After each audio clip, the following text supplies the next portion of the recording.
around them at Chief of Staff, DAG, Criminal Chief, what are the characteristics and qualifications that you will seek as you fill particularly that position, but all three that I mentioned?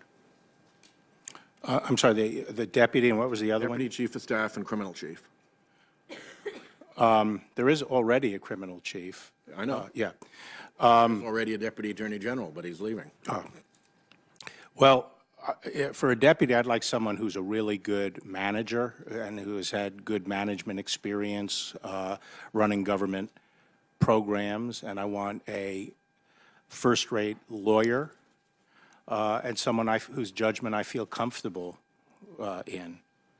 Experience in the department? Not necessarily, okay. but experience in government at a high level.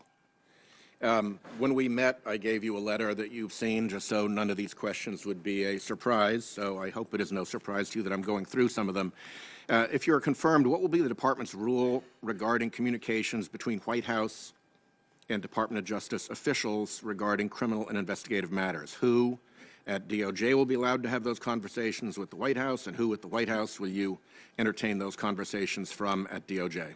So, I've looked through the existing regime, and my instinct is to keep it, maybe even tighten it up a little bit more. I remember when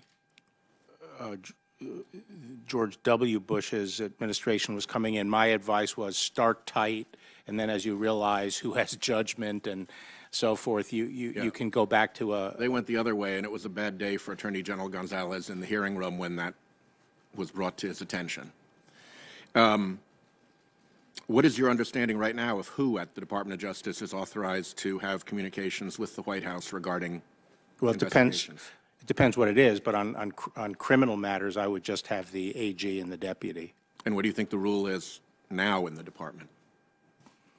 I think that's what it is. Okay. So if the reports are true that as Chief of Staff, Mr. Whitaker was involved in conversations with the White House about bringing criminal investigations against the president's political enemies, that would not be consistent with your understanding of that policy. Well, it would depend upon, what his understanding is with the Attorney General. Well, the Attorney General was recused, so hard to step into the shoes of a recused Attorney General on that matter, right? Well, I don't know what the communications related to. I'm not really sure what you're talking about. Okay. Well, I hope you'll become sure when you get there, because there's a fair amount of, I think, questionable behavior that has gone on that does not reflect well on the department that I hope will get your attention. I also asked you about the special counsel investigation and to give us a clear exposition of how that memo came to be, who you talked to, when, who was involved in it. There were a number of questions in that letter that at this point you have not answered. You have, I gather, told the chairman the names of some dozen or so people whom you contacted, as I understand it, once the memo was written, but it's not clear. Do you have any objection to answering the questions that I wrote as questions for the record so that the committee can understand who you worked with, who you talked with about this idea, who you worked with in preparing the memo, who helped you with things like citations that people at your level don't often do yourselves, and where it was circulated and vetted and what edits were made and so forth? No, I have no objection to that. Great. But just to be clear, no one helped me write the memo, and I know how to do legal citations, which I do. Yeah, well, a lot of people know how, but that doesn't always do it. I do it. I did. Okay. You might want to get out of that habit. You may have other things to look at. I'd like to have some fun in life. If you think citations are fun, you're not going to have the problem some other nominees have had.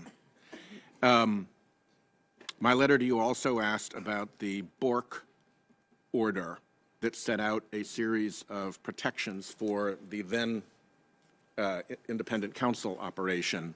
Do you have any objection to any of those rules or principles applying, and should we see those rules and principles, which I gave to you then, as being more or less adopted into the statement that you made earlier about your protection of the Mueller investigation from political interference? I looked at them. I think the current regime is what I'm happy with.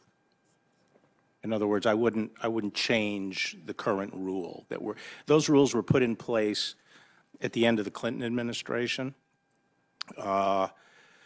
and sort of, I think, reflects the back-on-back experience of the Reagan-Bush years and then the Clinton years, and then sort of Justice Department's thinking under the Clinton administration as to how to balance all the equities, and I think it's working well. So, well, if there's anything that you would disagree with in the so-called Bork rules, I'd ask you to explain that in a follow-up. Okay. Okay.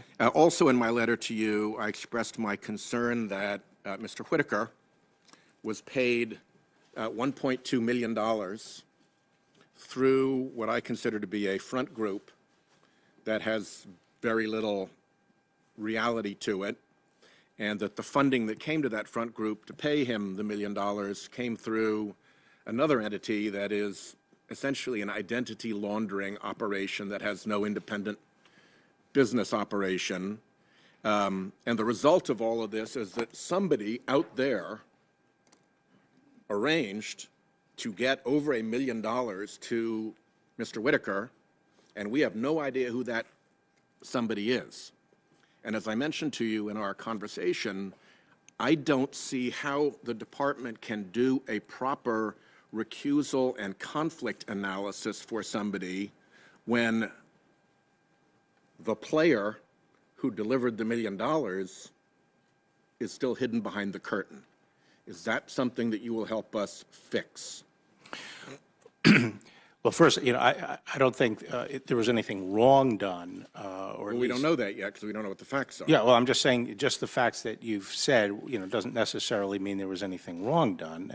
What you're saying is that if the ultimate financial backers are behind some entity and the current ethics laws require only the reporting of the entity, you're not really sure where the money is coming from. And that, I think that raises a very interesting point that I think I would like to review with the ethics people and experts and even OGE to talk about that, because the more I thought about it, the more I thought that the trick is going to be deciding what kind of entities and how far back you go, because that can be said of a lot of different kinds of entities. Yeah. And sometimes you have first. That if the department's money laundering folks looked at this operation, they would see it as almost amateurish and simple and something quite easy to penetrate, and it would be quite easy simply to ask Mr. Whitaker what he knew, to ask whoever is still at FACT, if it even has any existence with Whitaker's departure,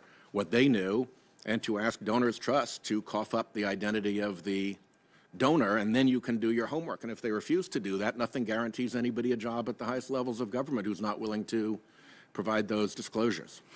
Well, as I said, one of my first considerations always is where do you draw the line, and also what are the implications for other kinds of entities? Because there are membership groups and First Amendment interests, and you don't want to disclose memberships and who's. And my point was, I think if your money laundering folks took a look at that, they'd be able to help show that this is something that looks a little bit different than that.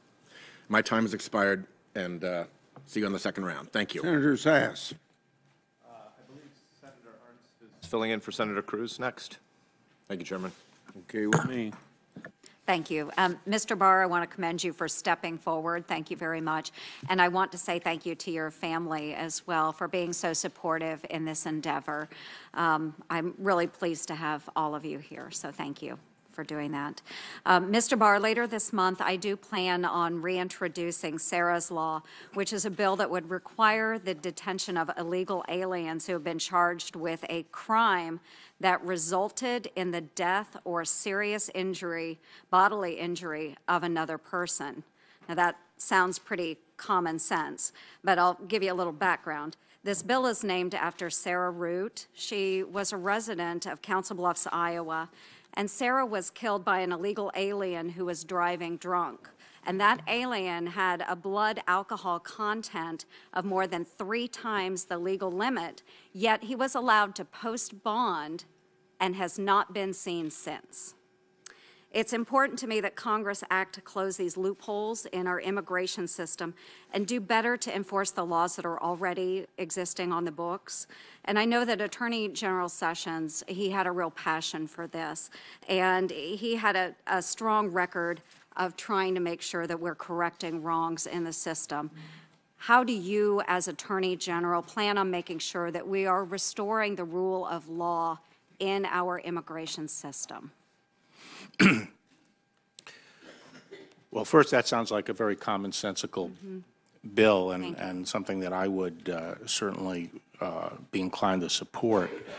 I think one of our major problems, as the President says, is that the immigration laws just have to be changed and to provide sensible and common sense ways of processing immigration and claims of asylum. Right now, this goes all the way. This goes back 27 years. We were facing exactly the same kind of problem, maybe on a smaller scale. But Congress has to, where people are abusing the asylum system, coming in, they're being coached as to what to say, and then once they come in, we don't have the facilities to keep them, and they're released into the population. And this was a big abuse, as I say, 27 years ago, and it's gotten worse.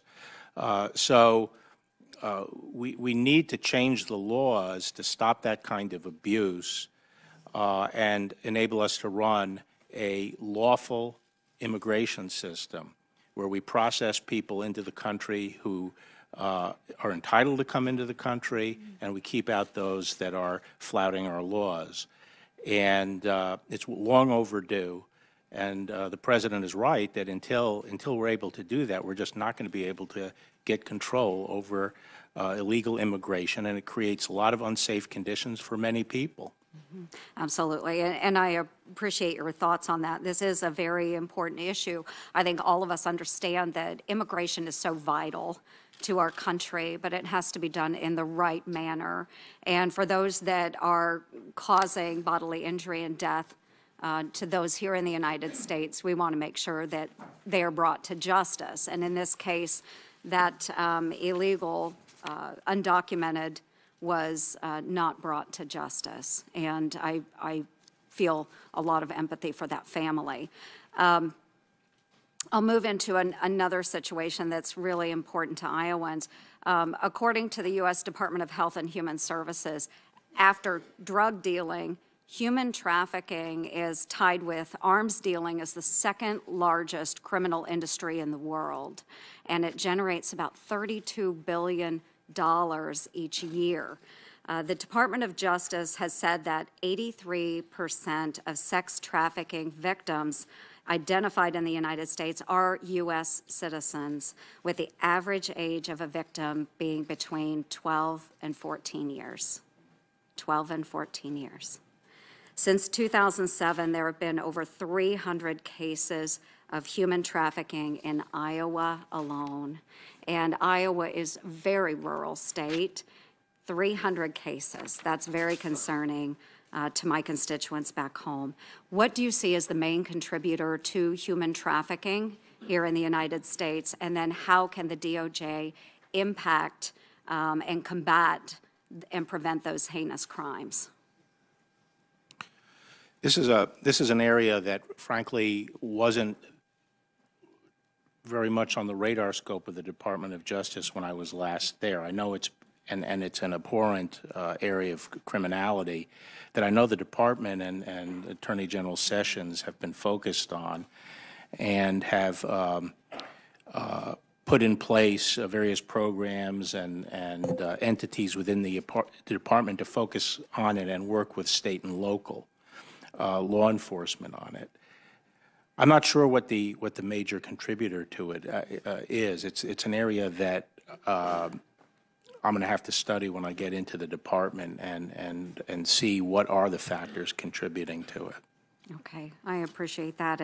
And as I mentioned in my question as well, drugs and drug trafficking, that is also a very, very big industry. And in fiscal year 2017, 65% of drug-related prison sentences in Iowa were related to methamphetamine. We talk a lot about the opioid crisis, but in Iowa, it still is meth. In 2016, Iowa reported over 1,500 founded child abuse reports relating to methamphetamine being found in the child's body. According to the DEA, most of the meth available in the United States is being produced in Mexico and smuggled across our southern border. How do you see the situation at our southern border contributing to the prevalence of controlled substance use here in the United States? Well, as been pointed out earlier, it is the major avenue by which drugs come into the country. Heroin, fentanyl, all the serious drugs are coming across that border. And again, I feel it is a critical part of border security that we need to have barriers on the border. We need a barrier system on the border to get control over the border. And I think obviously there's some places that more of the traffic comes over than others, but unless you have a system across the border, you're not going to be able to deal with it because you'll just displace it. If you build a barrier in one place, you'll just displace it to another. So we need a barrier system across the border. Part of that is illegal immigration, but a big part of it also is preventing the influx of drugs. And absolutely. And you stated earlier that really the head of the snake lies outside of the United States. Is there a way that DOJ can be working with additional ideas, methodology with other departments that you might think would help? Yes, this is an area, again, because I'm out of the government, I don't know how it's functioning, how the drug war is being coordinated, but I think justice can play a big role in pushing for partners like the State Department, Defense Department, the intelligence agencies, and so forth to help deal with this. It's not, to me, not just a law enforcement problem, it's a national security problem. And you mentioned as well the situation on the border where we do need barriers in place to control the influx of whether it's drugs, human trafficking, gun trafficking, so forth. Do you believe that sanctuary cities play a role in harboring some of those activities? Yes, I do. I think there are a number of sort of of factors that have a hydraulic effect in that they pull people into the United States or induce them to take the hazards of coming into the United States and coming up hundreds of miles through Mexico and so forth. And things like sanctuary cities where they feel that they'll be able to come up and hide and be protected is one of those factors that I think is irresponsible because it attracts the illegal aliens coming in. And obviously I think that the main problem with sanctuary cities is that they're not giving us information about criminals that they have in their custody. This is not chasing after, families or anything like that. This is going after criminals who the state, local law enforcement have in custody, and not allowing us to take custody of them and get them out of the country. That's the problem with sanctuary cities. Correct, which could be the situation with Edwin Mejia, who killed Sarah Root. So we would love to see that young man brought to justice. Thank you very much for your time. Thank you. Well, just follow up on that with Senator Klobuchar. Don't count this against her time. So you're saying that you want access to people who've committed crimes or accused of committing crimes outside of a status violation. Is that what? That's right, Senator. Senator Klobuchar. Thank you. Thank you, Mr. Barr. I take it as a positive that your grandson has gotten out a pen and a pad of paper to take notes during my questions. I am also impressed by your daughters and that they all chose to go into public service. But as you know, employees at the Justice Department now are either furloughed or they are working without pay. And I have talked to a number of them at home, and it's an outrage. Very briefly, what do you have to say to them? I would like to see a deal reached whereby Congress recognizes that it's imperative to have border security, and that part of that border security, as a common sense matter, needs barriers. And you're aware that in the comprehensive Senate immigration bill that we passed, there was literally billions of dollars for border security back in 2013? I'm generally aware of that. And that also we had an agreement earlier last year which would allow the Dreamers to stay legally, that also had money for border security? The point is, we need money right now for border security, we have- including barriers and walls and Yeah. slats and other things, anything that makes sense in different areas of the border. In different areas. That's a good point. So President George H.W. Bush said back in 1980 that he didn't want to see 6- and 8-year-old kids being made to feel that they're living outside the law, and you were his attorney general. He also said that immigration is not just a link to America's past, but it's a bridge to America's future. Do you agree with those statements? Yes, I think, as I said, I think legal immigration has, we have a great system, potential. I think it needs reforming, but legal immigration has been good for the United States. It's been great for the country. And that's why we were trying to work on that comprehensive reform. I want to just briefly turn to FBI leadership.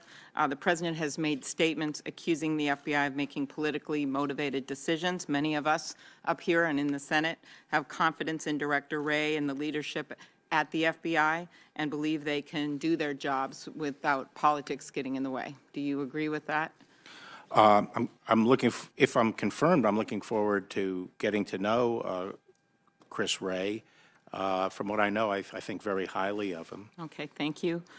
In the memo from back in June, the one comment that Senator Grassley made, he talked about how much the Mueller investigation was costing, and I actually did a little Googling here, and there was a CNBC report that it actually could bring in more money than it cost because of the wealthy people being prosecuted, that Manafort's assets could be well over $40 million. I don't know if that includes that ostrich jacket, but do you think that's possible based on your experience with white-collar crime? I don't know enough about it. Okay. In your memo, you talked about the Comey decision, and you talked about obstruction of justice, and you already went over that, which I appreciate. You wrote on page 1 that a president persuading a person to commit perjury would be obstruction. Is that right? Yes. Okay. Or any person who persuades person. another to, yeah. Okay. You also said that a president or any person convincing a witness to change testimony would be obstruction. Is that right? Yes. Okay. And on page 2, you said that a president deliberately impairing the integrity or availability of evidence would be an obstruction. Is that correct? Yes. Okay. And so what if a president told a witness not to cooperate with an investigation or hinted at a pardon? You know, I'd have to know the specific. I'd have to know the specific facts. Okay. And you wrote on page 1 that if a president knowingly destroys or alters evidence, that would be obstruction. Yes. Okay. So what if a president drafted a misleading statement to conceal the purpose of a meeting? Would that be obstruction? Again, you know, I'd have to know the specifics. All right. You would seek the advice of career ethics officials in the Department of Justice for any recusal, and I appreciate that. And you said in the past that you commended Attorney General Sessions for following the advice of those ethics lawyers, but you didn't commit today to following that advice. Is that right? No, I didn't commend him for following the advice. As the agency head, he makes he's the one responsible for making the recusal decision. I don't know why he said, locked himself into following the advice. That's an abdication of his own responsibility. So what did you think about what Acting Attorney General Whitaker did when he rejected the Justice Department ethics advice to recuse himself out of an abundance of caution? I haven't seen the advice he got, and I don't know the specific facts. But abundance of caution suggests that it could have gone either way. You've committed to recuse yourself from matters involving the law firm where you currently work. Are you aware of any of your firm's clients who are in any way connected to the special counsel's investigation? I'm not aware. To tell you the truth, I'm of counsel there, and I have one client which I'm representing, and I don't pay very much attention to. Well, you can also supplement that. Yeah, I'll supplement my Okay, no answer. problem. Will you commit to make public all of the report's conclusions, the Mueller report, even if some of the evidence supporting those conclusions can't be made public? That certainly is my goal and intent. It's hard for me to conceive of a conclusion that would run afoul of the regs as currently written, but that's certainly my intent. Secure elections, you and I had a talk about that in my office. Do you think backup paper ballots are a good idea? This is a bill that Senator Langford and I have introduced, and with Senator Graham and Senator Harris. Yeah, I don't know what's a good idea, what's a bad idea right now, because I haven't gotten into this area, but... Okay, well, I'll just tell you backup paper ballots is a good idea. Okay. And we can talk about it later, as well as audits along the lines of voting. State election officials in North Carolina, as you know, contacted the Justice Department about the integrity of their elections. The Justice Department may have failed to take action in a timely manner. What steps would you take to make sure these failures don't occur again? Not specifically with respect to North Carolina, you're talking generally. Yeah.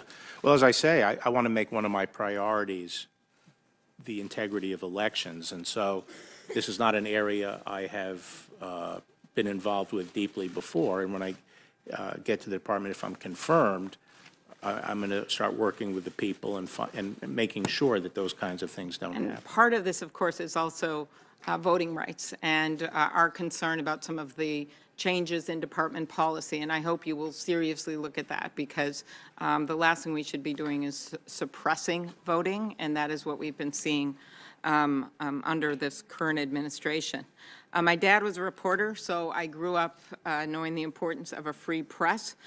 We obviously have the tragic case of a journalist who worked right here at the Washington Post, Jamal Khashoggi, and it's a particular concern.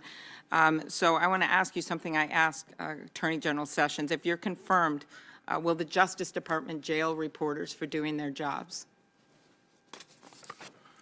I think that, I know there are guidelines in place, and I can conceive of situations where, as a last resort, and where a news organization has run through a red flag or something like that, knows that they're putting out stuff that will hurt the country. There might be there could be a situation where someone would be held in contempt, but... Well, Attorney General Sessions had said he was going to look at potentially changing those rules at one point, so I'd like you to maybe respond in writing to this, because that was very concerning. And when you and I were in my office, we talked about your work with Time Warner with this major merger on appeal from the Justice Department, and I just wanted you to commit today to what you committed to me in the office, that you would recuse yourself from any matters regarding that appeal. Absolutely. Okay. And as you know, you were on the board of Time Warner at the time, and you signed a sworn affidavit questioning whether the Justice Department's decision to block the merger was politically motivated, given, and this is from the affidavit, the President's prior public animus towards the merger. Are you talking here about his view on CNN? What did you mean by prior public animus? I'm sorry, could you repeat that? Sure. Yeah. You were on the board of Time Warner, and you signed a sworn affidavit questioning whether the Justice Department's decision to block the merger was politically motivated, given the president's prior public animus toward the merger. And so what did you mean by that? I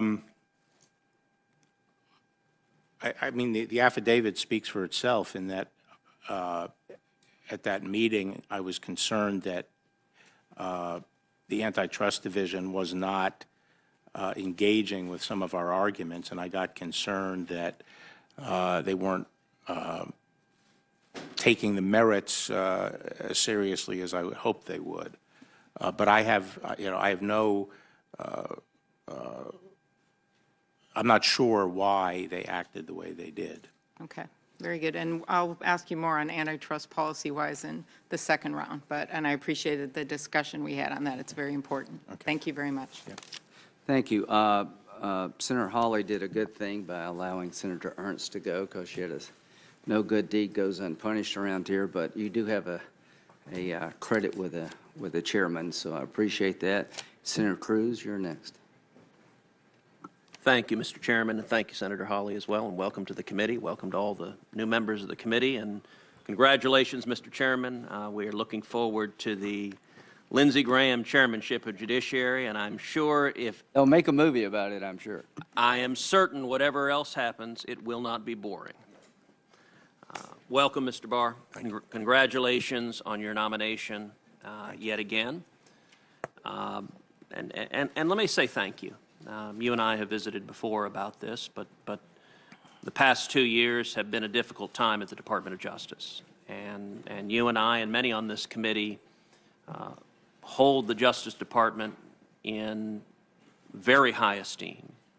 Indeed, I would even say revere the department and its century-long tradition of enforcing the law without regard to party and without regard to partisanship.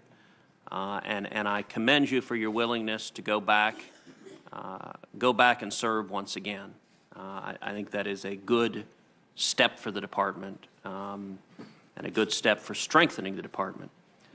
You know, I would note 27 years ago, when you did this previously, when you were last nominated to be Attorney General, when I think you may have been about Liam's age at the time, it was a different time. Then Chairman of the Judiciary Committee, Joe Biden, said at the time that he found you to be, quote, honest, and that you, quote, understand and are committed to the dual responsibility of the Office of the Attorney General. Chairman Biden also said that, quote, this commitment to the public interest above all else is a critical attribute in an Attorney General, and I will vote to confirm Mr. Barr. Senator Ted Kennedy likewise noted your dedication to public service. Senator Fritz Hollings said, quote, Mr. Barr has a distinguished academic background and impressive experience in private sector as well as in public service. Most important, Bill Barr is a known quantity. He has done a truly outstanding job as Deputy Attorney General for the last year and a half, during which time he has worked with many of us in this body, earning our respect for his professionalism and competence. And Senator Cole said that, quote, your willingness to discuss the issues is a refreshing change in the confirmation process, and it would be wise of future nominees to follow Mr. Barr's example. At that hearing, you were confirmed by this committee unanimously, as you had been twice previously for senior appointments to the Department of Justice. Now, we all recognize that was a different time. I think given the environment we are in now, few expect this committee vote to be unanimous. But I would hope those voices from the past, from Democrats who were respected by members of this committee, will be heard today as well. One of the questions you were asked, if I might paraphrase, was, why on earth would you take this job? And your answer, if I recall correctly, concerned your commitment both to the department and the rule of law. Would you tell this committee, in your judgment, why the rule of law matters? Why is that important? Well, you know, as our framers said in the Federalist Papers, the art of setting up a government is to have a government that's strong enough to perform the functions that a government has to perform, while at the same time not being so strong that it can oppress its own people. And the rule of law ensures that precisely that the government does not oppress its own people. And when people are accused of wrongdoing, our system essentially gives them the benefit of the doubt and gives them rights to bring them up essentially to the same level as the government. And the process we go through is there to ensure that justice is not arbitrary, but it's done according to a set of rules. And the basic protection that we have is that the rule that applies to one applies to all. That, at the end of the day, is what keeps us all free. That is the protection of individual freedom. And to me, the rule of law is exactly that, that we don't allow special rules to go into effect for a particular individual. A rule has to be universalized. Anything we do against A has to be universalized across everyone who's similarly situated. That's our basic protection, and to me, that's what the rule of law is. So I don't want to see a Republican Department of Justice or a Democratic Department of Justice. I don't want to see a Republican FBI or a Democratic FBI. What we should see, what the American people have a right to see and a right to expect, is a Department of Justice that is committed to and faithful to the Constitution and the laws, regardless of political party. And a corollary to that is a department that is willing to hold anyone who commits criminal conduct accountable, regardless of that individual's political party or whatever partisan interest there might be. Would you agree with that characterization? Senator. Yes, Senator. I would note as well, during the previous administration, there was concern by many, including me on this committee, that the previous administration, and in particular the IRS, had targeted individual citizens and citizen groups for exercising their First Amendment rights and had abused its power in doing so. The current Justice Department, I've been dissatisfied with the degree of scrutiny they have given to that potential abuse of power. And I'm going to ask you going forward, if you are confirmed, to examine that conduct and ensure that if laws were broken, that individuals are held accountable. Let me shift to a different topic. One of the most important safeguards of our liberties is the Bill of Rights. And the Attorney General has a unique responsibility defending the Constitution. Can you share for this committee, in your view, the importance of free speech, of the protections that the First Amendment provides to Americans to speak, and even to speak on unpopular or politically disfavored topics?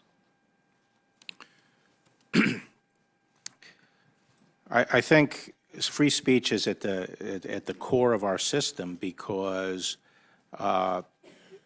we believe in the democratic process and power shifting through the processes of voting by an informed electorate. And free speech is foundational to the ability to have a democratic process. The framers, I think, believe that the dialectic, the clashing of ideas in the public marketplace, is the way to arrive at the truth. And that is one function. Another function of free speech is that it's the substitute for other means of settling differences.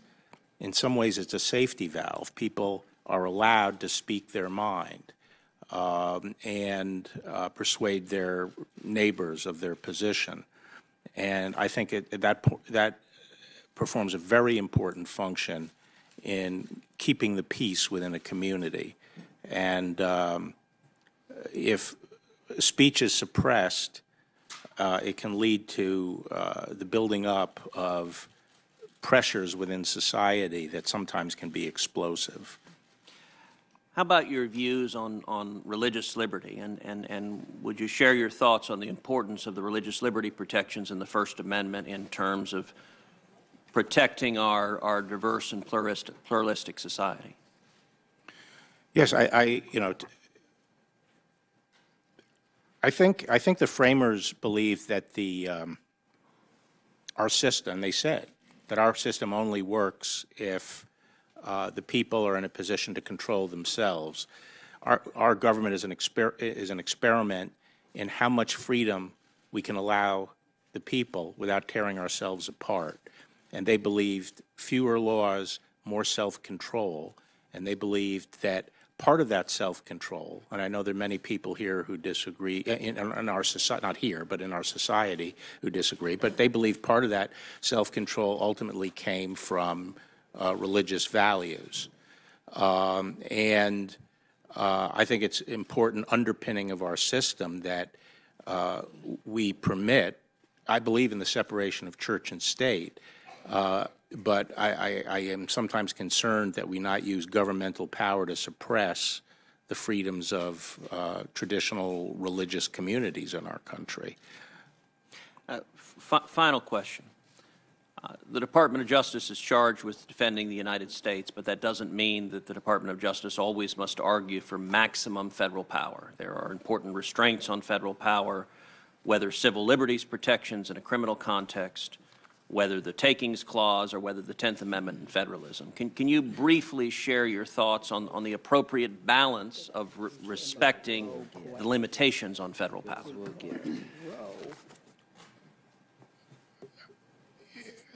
Well, as you say, the Constitution has many different forms of restraint on federal power. Part of it is, in fact, the separation of powers within the federal government. Part of it is the balance between the federalist system we have and the central government, and respecting the rights of the states and local communities. And part of it is the Bill of Rights that on certain topics constrains the role of the federal government. And those are all important checks on federal power. And, I am concerned about our country becoming just a unitary state that we try to govern centrally, 350 million people. I think a lot of our current tensions in society are because we are turning our back on the federalist model. There are certain things that have to be protected by the federal government. There's no ifs, ands, or buts about that. But the more we can decentralize decision-making, the more we can allow people a real diversity in the country of approaches to things, I think we'll have less of an explosive situation. I very much agree. Thank you, Mr. Barr. The freedom of speech has to be balanced by the freedom to question. Senator Coons.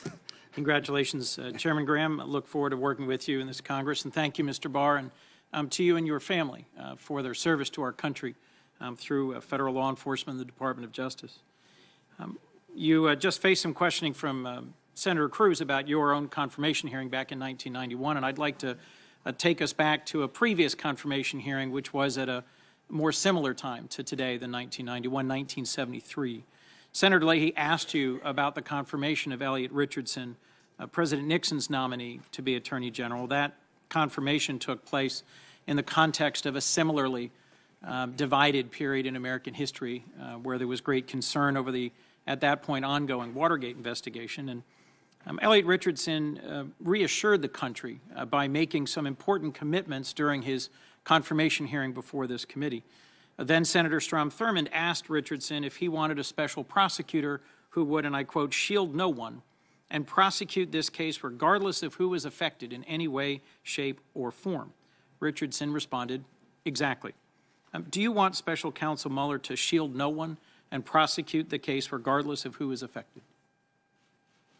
I want Special Counsel Mueller to discharge his responsibilities as a federal prosecutor and exercise the judgment that he's expected to exercise under the rules and finish his job. Senator Kennedy followed up by asking Richardson if the special prosecutor would have the complete authority and responsibility for determining whom he prosecuted and at what location. Richardson said simply, yes. Would you give a similar answer? No, I would give the answer that's in the current regulations, which is that the special counsel has, broad discretion, but the acting attorney general in this case, Rod Rosenstein, can ask them about major decisions, and if they disagree on a major decision, and if after giving great weight to the special counsel's position, the acting attorney general felt that it was so unwarranted under established policies that it should not be followed, then that would be reported to this committee. Forgive me, I've got 7 Okay. minutes left. I have a number of other questions. Let me just make sure I understand you. Senators asked Elliot Richardson what he would do if he disagreed with the special prosecutor. Richardson testified to the committee the special prosecutor's judgment would prevail. That's not what you're saying. You're saying that if you have a difference of opinion with special counsel Mueller, you won't necessarily back his decision. You might overrule it. Under the regulations, there is the possibility of that, but this committee would not, would be aware of it. A lot of water has gone under the dam since Elliot Richardson, and a lot of different administrations on both parties have experimented with special counsel arrangements. Well, and the existing rules, I think, reflect the experience of both Republican and Democratic administrations and strike the right balance. They are put together in the Clinton administration after Ken Starr's investigation. That's right. So the current regulations on the books right now prevent the Attorney General from firing without cause the special counsel. They require misconduct, dereliction of duty, incapacity, conflict. Will you follow that standard? Of course. What if the president asked you to rescind or change those special counsel regulations? I think those special counsel regulations should stay in place for the duration of this investigation, and we can do a postmortem then, but I have no reason to think they're not working. So most famously, when directed by President Nixon to fire the special counsel, the prosecutor investigating Watergate, Richardson refused and resigned instead, as we all well know. If the president directed you to change those regulations and then fire Mueller, or simply directly fired Mueller, would you follow Richardson's example and resign instead? Assuming there was no good cause? Assuming no good cause. I would not carry out that instruction. Let me bring us forward to your 1991 hearing in front of this committee. You explained at the time how you would handle the BCCI case, and ironically, Robert Mueller, the same individual, was at that point the head of the criminal division. And you testified that you had directed Mueller to spare no resources, use whatever resources are necessary, and pursue the investigation as aggressively as possible and follow the evidence anywhere and everywhere it leads. Would you give similar direction to Robert Mueller today? I don't think he needs that direction. I think that's what he's doing. You also said at that hearing that Robert Mueller in that investigation had full cooperation, full support, and carte blanche. Could he expect a similar level of support from you as Attorney General? Yeah, he will. As I said, I'm going to carry out those regulations, and I want him to finish this investigation. I think we all do. And I am encouraged by things you've said about this and just want to make sure we've had as clear a conversation as we can. Attorney General Richardson also testified the relationship between the President and the Justice Department should be arm's length. You've said similar things about the importance of shielding the department from political influence. Can you make a similar commitment to us to maintain an arm's length relationship between the Justice Department and the President regarding the special counsel investigation and other investigations? Yeah, well, remember I said that there are like 3 different functions generally that the Attorney General performs. I think on the enforcement side, especially where matters are of either personal or political interest to people at the White House, then there has to be an arm's length relationship. The White House counsel can play a constructive role in that as well. Let me ask, if the president asked for information that could well be used to interfere with the special counsel investigation, to misdirect or curtail it in some way, would you give it to him? No, I mean, there are rules on what kind of information can flow and what kind of communications can go between the White House, and, I would follow those, but the basic principle is that the integrity of an investigation has to be protected.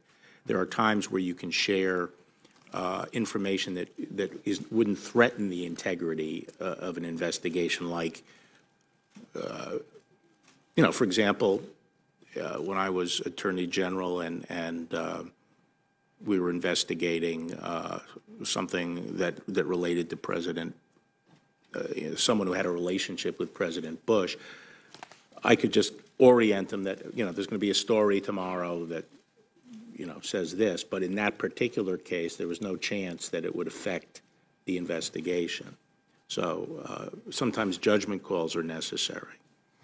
If you learn that the White House, not directly through you, but through other means, was attempting to interfere with the investigation, would you report that information to the special counsel and to Congress? Well, there's some conclusions in there about interfering, and if I thought something improper was being done, then I would deal with it as Attorney General. Last, in that confirmation hearing back in 1973, then Senator Birchby of Indiana asked Richardson, suppose the prosecutor determines it's necessary to get the president's affidavit or to have his testimony personally. Would that be the kind of determination he, the special prosecutor, could make? Richardson said, yes. Will you give a similar answer today that you won't interfere with Special Counsel Mueller seeking testimony from the president? I think, as I say, the regulations currently provide some avenue if there's some disagreement. I think that in order to overrule Mueller, someone would have to the Attorney General or the acting Attorney General would have to determine, after giving Mueller's position great weight, that it was so unwarranted under established policies that it should not be done. So that's the standard I would apply. But I'm not going to surrender the regulations give some responsibility to the Attorney General to have this sort of general not day-to-day supervision, but sort of be there in case something really transcends the established policies. I'm not surrendering that responsibility. I'm not pledging it away. What gives me pause and sort of led me to this line of questioning, Mr. Barr, was that June 2018 memo you sent to the Deputy Attorney General, in which at one point you state Mueller should not be permitted to demand the president submit to interrogation about alleged obstruction. If the special counsel wants to subpoena the president's testimony to ask questions about obstruction, and you're supervising the investigation, would you rely on that theory to block the subpoena? Well, the question for me would be, what's the predicate? And I don't know what the facts are. I don't know what the facts are. And if there was a factual basis for doing it, and I couldn't say that it violated established policies, then I wouldn't interfere. But I don't know what the facts are. Well, if I might, just in closing, Mr. Chairman, we're in this unique situation where you've known Robert Mueller 30 years. You've said you respect and admire his professionalism, his conduct. He's been entrusted by you with a significant, complex investigations in the past. There's no reason to imagine, since he is the person who would know the facts, that he wouldn't be acting in an inappropriate way. So it is my hope, even my expectation, that you would trust Robert Mueller to make that decision about whether to compel the president to testify in an appropriate way and that he would not face any interference. Thank you for your testimony today. I look forward to a next round. Senator Sass. Thank you, Mr. Chairman, and congratulations on your new calling here. Liam, I have career advice. I won't do it on camera. We want to know if you're taking notes for your cousins about career advice, though. We'll ask you later. General, congratulations on your nomination, and thanks for your past service. I had planned to ask you for some pledges related to the Mueller investigation in private to me, in public today. I think you've already done that. How should the American people think about what the Mueller investigation is about? I think that there were allegations made of Russian attempts to interfere in the election, and there were allegations made that some Americans were in cahoots with the Russians, and the word is now that's being used is collusion. And as I understand it, Mueller is looking into those allegations. You know, a lot of the media summary of the investigation starts with people's views and who they voted for in the 2016 presidential election. And for those of us who spend a lot of time reading intelligence reports, a handful of us on this committee are about to leave to go to an intelligence briefing. What Russia is doing to the U.S. is big and broad and not constrained to the 2016 election. And increasingly, it feels like the American people reduce Russia to just how you thought about the 2016 presidential election. So since you'll have serious supervisory responsibilities over parts of the intelligence community, is Putin a friend or a foe, and what are his long-term objectives toward the U.S.? Well, I don't hold myself out as a foreign policy expert, but I think that he is. I think the Russians are a potent rival of our country, and his foreign policy objectives are usually directly contrary to our goals. I think he wants to weaken the American alliances in Europe, and he also wants to become a player in the Middle East, more of a player in the Middle East. A lot of his foreign policy objectives are at odds with ours. At the same time, I think the primary rival of the United States is China. I think, Russia is half the size it was when we were facing them at the peak of the Cold War. Their economy is long-term prognosis is nowhere near China's. I also feel that part of what Russia's up to is trying to hold on to Ukraine and Belarus in their orbit. But I'm concerned that the fixation on Russia not obscure the danger from China. I want to ask you some China questions as well. I want to ask about your role on the President's Intelligence Advisory Board, but sticking with Russia for a minute. Does Putin have any long-term ideological alignment with the U.S., or does he have other objectives trying to sow discord broadly here? I'm not an expert on this area, but I think there are, I think there may be some potential areas where our interests could be aligned. But when he interferes here, does he have long-term interests in the success of one or another political party, or does he have specific interests in sowing chaos and discord to make Americans distrust one another? And one of the reasons I ask is because I'd love to have you say in public some of what you said to me about at the end of this investigation, what happens next? Are you concerned that when the Mueller report is received, quite apart from the narrowest pieces, you know where I'm headed? Yeah. So, I think that the basic vulnerability of the United States in the age in which we live, the internet age, the globalization of information and so forth, is the vulnerability of that we're seeing, which is people can create doubt, undercut confidence in our election process, and also torque our public discourse in ways that we find hard to perceive, and this has long-term danger for the United States and the survival of a democratic society like ours. And so I hope that whatever the outcome of the Mueller investigation, that we view this as a bigger problem of foreign interference in our elections, which is why I said it was one of my priorities. And it's not just the Russians, it's other countries as well. And we have to focus on that. We have to ensure that we're doing all we can. And I'm not sure all of that is defensive either. I mean, in terms of law enforcement, I think we have to look at all options, including sanctions and other options to deter organized efforts to interfere in our elections. So you have no reason to doubt any aspect of the intelligence community's composite assessment about Russian efforts in the 2016 election?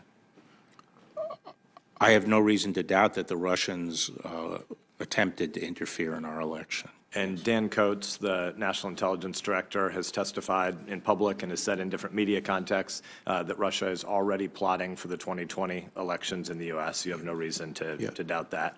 I haven't, I haven't seen those reports. I had reviewed the reports about the 2016, but I have no reason to doubt it. And can you explain what your role is on the President's Intelligence Advisory Board?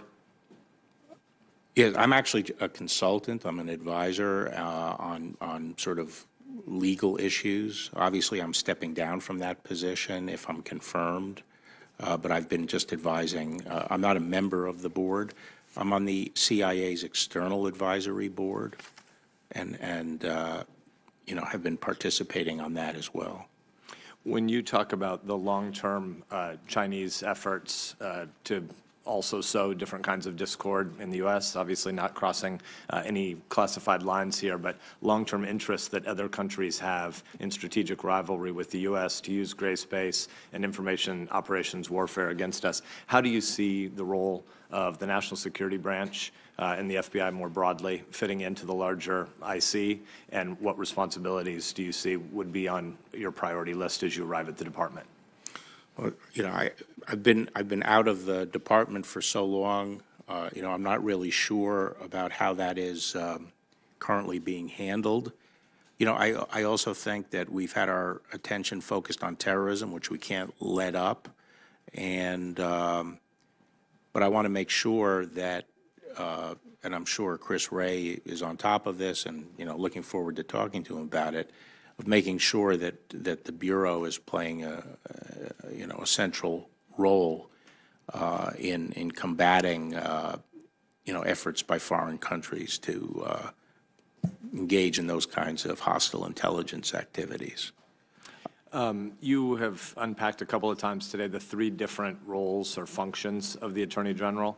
Could you do that one more time in summary? And then I want to ask you a particular question. What are those three roles as you see them? I see the three roles. In 1789, the first to set up the office, the first role was providing advice to the President and the Cabinet and representing the United States in cases before the Supreme Court.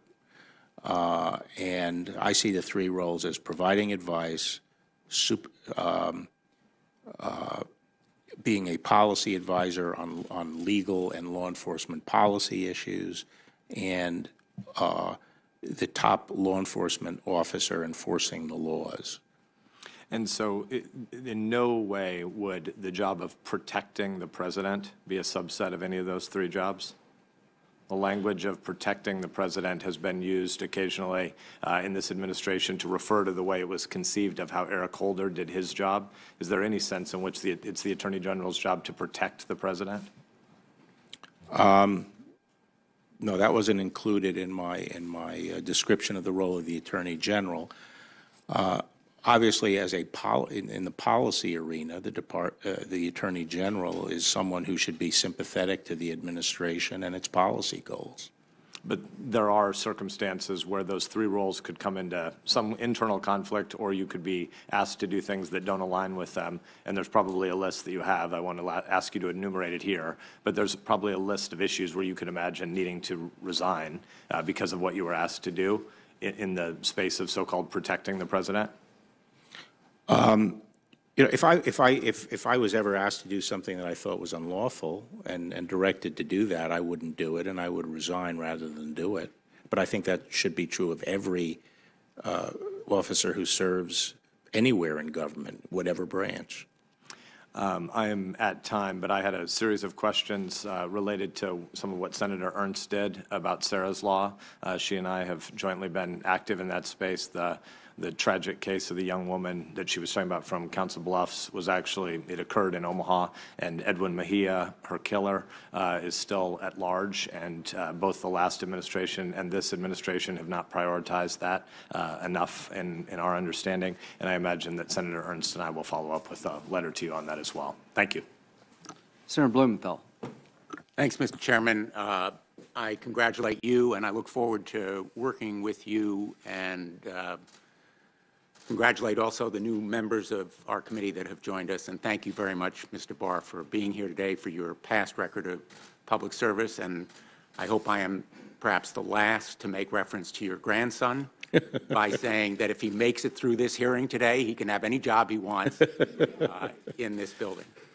Let me say first that as a former United States Attorney, I share your allegiance and admiration for the Department of Justice, and equally so, the Federal Bureau of Investigation. And I know that you respect Mr. Wray, the current director, but I think you would agree with me that the FBI is probably one of the best, if not the most professional, accomplished, skilled, and dedicated law enforcement agencies in the world. Would you agree? Yes, Senator. And I hope that the President agrees with you and perhaps shares that view more publicly in the future. When the FBI begins a counterintelligence investigation, if it is of the President of the United States for working with a foreign adversary, that decision would be subject to multiple levels of review within the FBI, correct? I assume. I don't know what rules were in effect at the time. Well, in your experience, Yes. there would be. Yes. And you have no reason to think that those rules have changed. I don't know what the practice was. There was. And almost certainly in that kind of extraordinary investigation, you would agree with me, it would be extraordinary for the FBI to be investigating the President for working with a determined foreign adversary. There probably would be information shared with the Deputy Attorney General or the Attorney General. Agreed?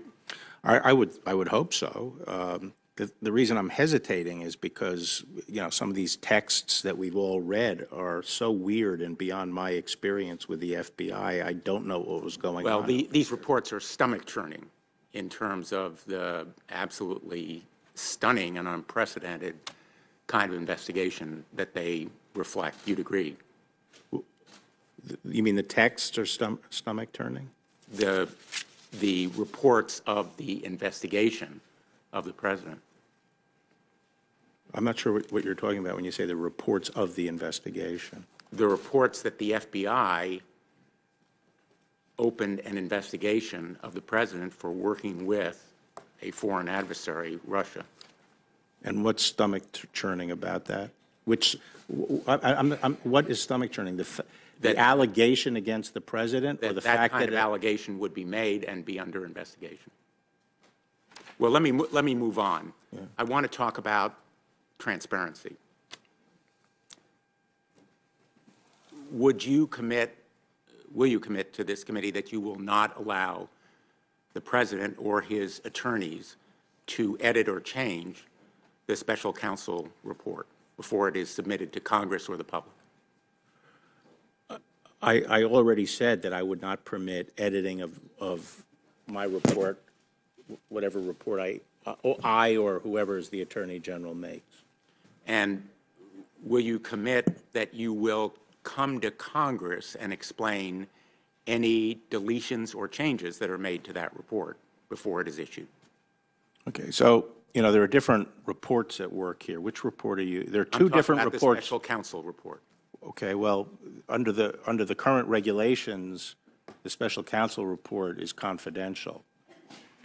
And But the report will you the report that goes public would be a report by the Attorney General. Will you commit that you will explain to us any changes or deletions that you make to the special counsel report that's submitted to you in whatever you present to us? I will commit to providing as much information as I can consistent with the regulations.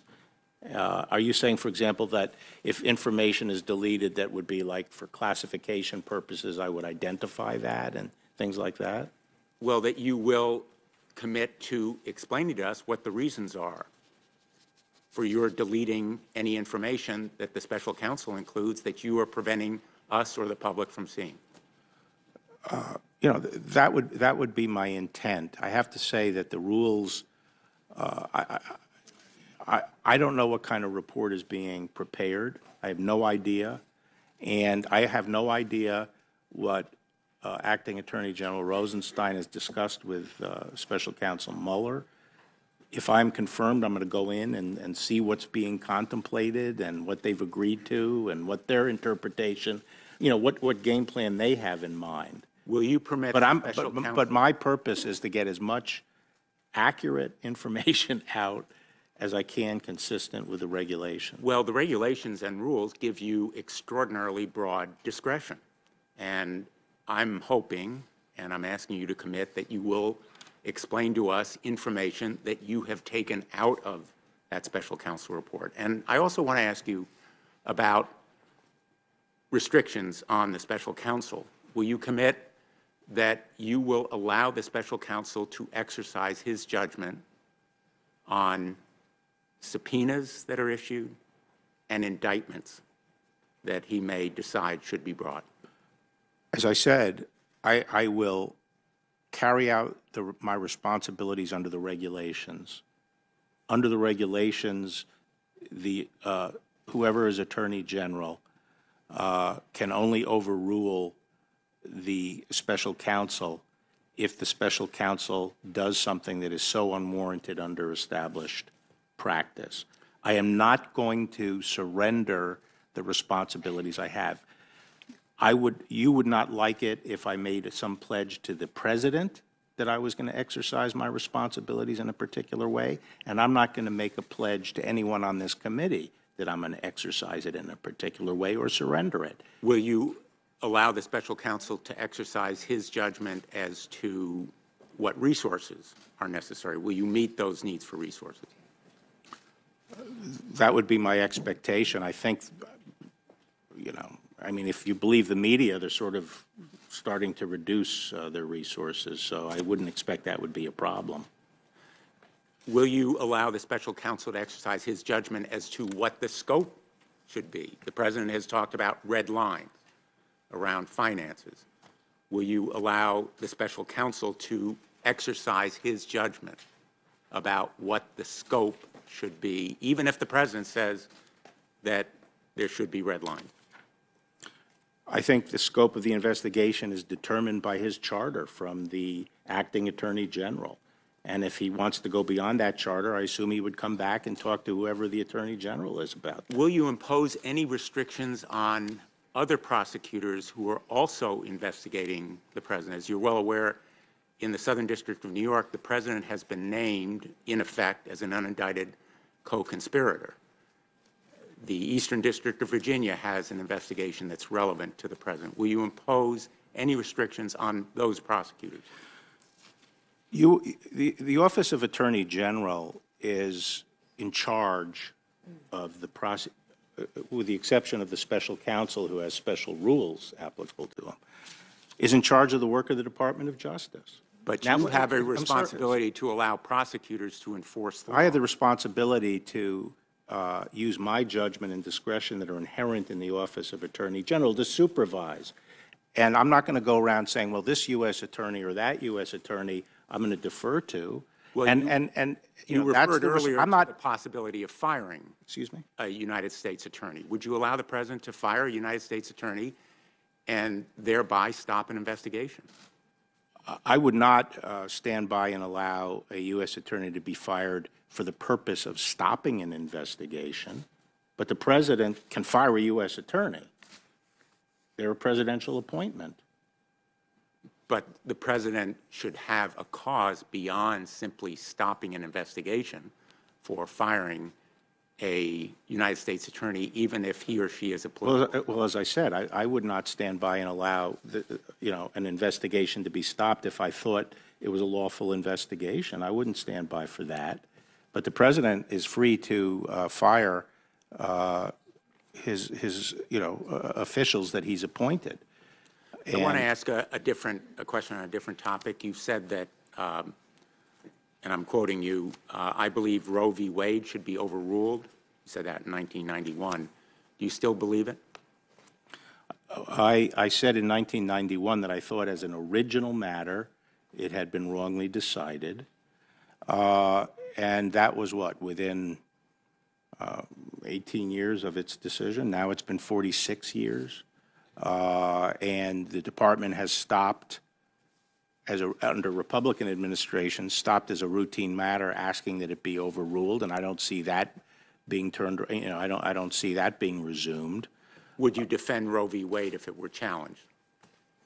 Would I defend Roe v. Wade? I mean, usually the way this would come up would be a state regulation of some sort, and whether it's permissible under Roe v. Wade, and I would hope that the SG would make whatever arguments are necessary to address that. I think the justices have, the recent ones have made clear that they consider Roe v. Wade an established precedent. It's been on the books 46 years. And you would enforce the Clinic Access Protection Act? Absolutely. Thank you, Mr. Chairman. Thank you, Mr. Chairman. Mr. Barr, congratulations on your nomination. Thank you for being here. You were eminently qualified for this position when you were confirmed unanimously by this committee 27 years ago, and you are eminently qualified today. It's a pleasure to have you here. I want to start where Senator Blumenthal started as well, with the reports about the FBI counterintelligence investigation launched against the president, which I also find to be stomach-turning, though perhaps for different reasons. The New York Times report indicates that the FBI began the probe in part because they were concerned about the president's foreign policy stances, comments he made during the 2016 campaign about foreign policy, and the Republican Party's official position on the Ukraine. In your experience with the FBI, is it strange to have a counterintelligence investigation begun because members of that bureau disagree with the foreign policy stances of a candidate for president or a president of the United States? Yes. The Supreme Court has been unequivocal that the president in our system of government, the president possesses, and I'm going to quote now, the plenary and exclusive power as the sole organ of the federal government in the field of international relations, a power which does not require as a basis for its exercise an act of Congress. That's the very famous Curtis Wright case. To your knowledge, is that still good law? Yes. And do you think that was rightly decided? Yes. Let me ask you this. Would it concern you as Attorney General if FBI agents were making decisions about when and how to launch an investigation of an elected official, if it was in order to avoid being supervised or directed by their agency leadership? Would that be concerning to you? Yes. As is, I might just add, reported by the New York Times. Let me switch gears and ask you about another topic that you mentioned a little bit earlier in the field when we were talking generally about antitrust. This is something, you talk about things that have changed in the 27 years since you were last here. One of the things that has changed is the extraordinary concentration of power in our economy in the hands of a few corporations, no more so than in Silicon Valley, which you referenced earlier today. And I just want to ask you a little bit about that. Big tech companies like, for instance, Google and Facebook, who have drawn much attention of late, pose significant challenges not just for competition, but also for the larger issues of privacy and the free flow of ideas. The Justice Department has recently deferred to the FTC across this range of issues, and while I'm hopeful that Chairman Simons will right the course here, the FTC has perhaps too often allowed these companies, in my view, to violate privacy and maybe antitrust laws without meaningful consequences. Here's my question. What role do you think the Justice Department has working with the FTC or independently to address anti-competitive conduct, potential bias, and privacy violations by these big tech companies? Well, obviously, competition is of central concern to the antitrust division, and you know, there are, I guess, concordats that have been reached between the FTC and the antitrust division as to who has primary jurisdiction in different areas. But I would like to weigh into some of these issues. I'd like to have the antitrust support that effort to get more involved in reviewing the situation from a competition standpoint. I also am interested in the issue of privacy and the question of who owns this data. You know, it's not an area that I've studied closely or become an expert in, but I think it's important for the department to get more involved in these questions. Just on the subject of ownership of data, as you know, Facebook is currently subject to a 2011 consent decree, as part of which it agreed not to release or share or sell personal user information without the knowledge and consent of its users. Facebook's CEO, Mark Zuckerberg, has adamantly insisted under oath as recently as April 10th of 2018, that on Facebook, users have complete control, those are his words, over everything that they share. However, as I'm sure you're aware, recent media reports have indicated that Facebook, in fact, routinely has shared user information without users' consent or even knowledge. Now, the Justice Department has the authority to enforce the terms of the 2011 consent decree and potentially to prosecute any violation. Will you consider doing so? Well, because that is something that I might have to get involved with and supervise if I'm confirmed, I'd rather not, you know, make any comments about it right now. Let me ask you this. These same technology companies also control the flow of information, or at least influence it, the flow of information to consumers to an unprecedented degree. I mean, you have to go way back in American history to find any analog, back to the paper trust, to find an analog of a small group of companies that control the information and influence the news and its flow to Americans to the extent that these companies do. And there's growing evidence that these companies have leveraged their considerable market power, if not monopoly status, to disfavor certain ideological viewpoints, particularly conservative and libertarian viewpoints. Do you think the Department of Justice has authority under the antitrust laws or consumer protection laws or other laws to address bias by dominant online platforms? I would just say generally, you know, I wouldn't think it would, you know, I'd have to think long and hard before I said that it was really the stuff of an antitrust matter. On the other hand, it could involve issues of disclosure and implicate other laws like that. Is there any point, do you think, at which political bias could require a response? And I'm thinking, for example, Harvard law professor Jonathan Zittrain has written how Google or Facebook, for example, could manipulate their algorithms to significantly swing voter turnout to favor a candidate of their choice. Would that sort of conduct require a response from the department? I'd have to think about that. I'm not sure. You know, I'd like to know more about the phenomena and what laws could be implicated by it. Let me ask you this. The Justice Department's case against AT&T Time Warner focused on how the merged company would control or could control the distribution of information to discriminate against rival content. And I understand that you, of course, are recusing yourself from that matter. But generally speaking, do you see similar concerns regarding how dominant Silicon Valley firms could use their market power in social media or search to discriminate against rival products or services or viewpoints? Yeah, and making clear that what I'm saying now has no application to, you know, the transaction we just talked about, and talking about the other companies, yes. Let me ask you more broadly about the question of antitrust and mergers, and you gestured towards this earlier in your testimony. I'm increasingly worried that the department is not enforcing vigorously the antitrust statutes in many sectors of the economy, not just technology. We see, again, as you've alluded to, we see growing concentration of power in various sectors held by just a few firms. And if you look at recent trends in the department's scrutiny of proposed mergers, it's at record lows. Last year, for instance, the Department of Justice Antitrust Division scrutinized mergers through second request for information in less than 1% of all eligible cases. That is, I believe, the lowest level of merger scrutiny recorded since the FTC started tracking those statistics back in 1981. And just for comparison purposes, in 1981, that review was 5 times higher than it was in 2018. My question is, do you think that this record low level of merger scrutiny is appropriate? And if you're confirmed as Attorney General, what might you do to ensure that the Antitrust Division faithfully and vigorously enforces the law? Well, I am for vigorous enforcement of the antitrust laws to preserve competition. And as I said, this is going to be an area I'm going to want to get into and work with Macon Delrahim on if I'm confirmed. I wouldn't necessarily use the incidence of merger review as a proxy for failure of competition. At the end of the day, it's competition we're worried about in different markets. But I am interested in exploring those statistics you were just using.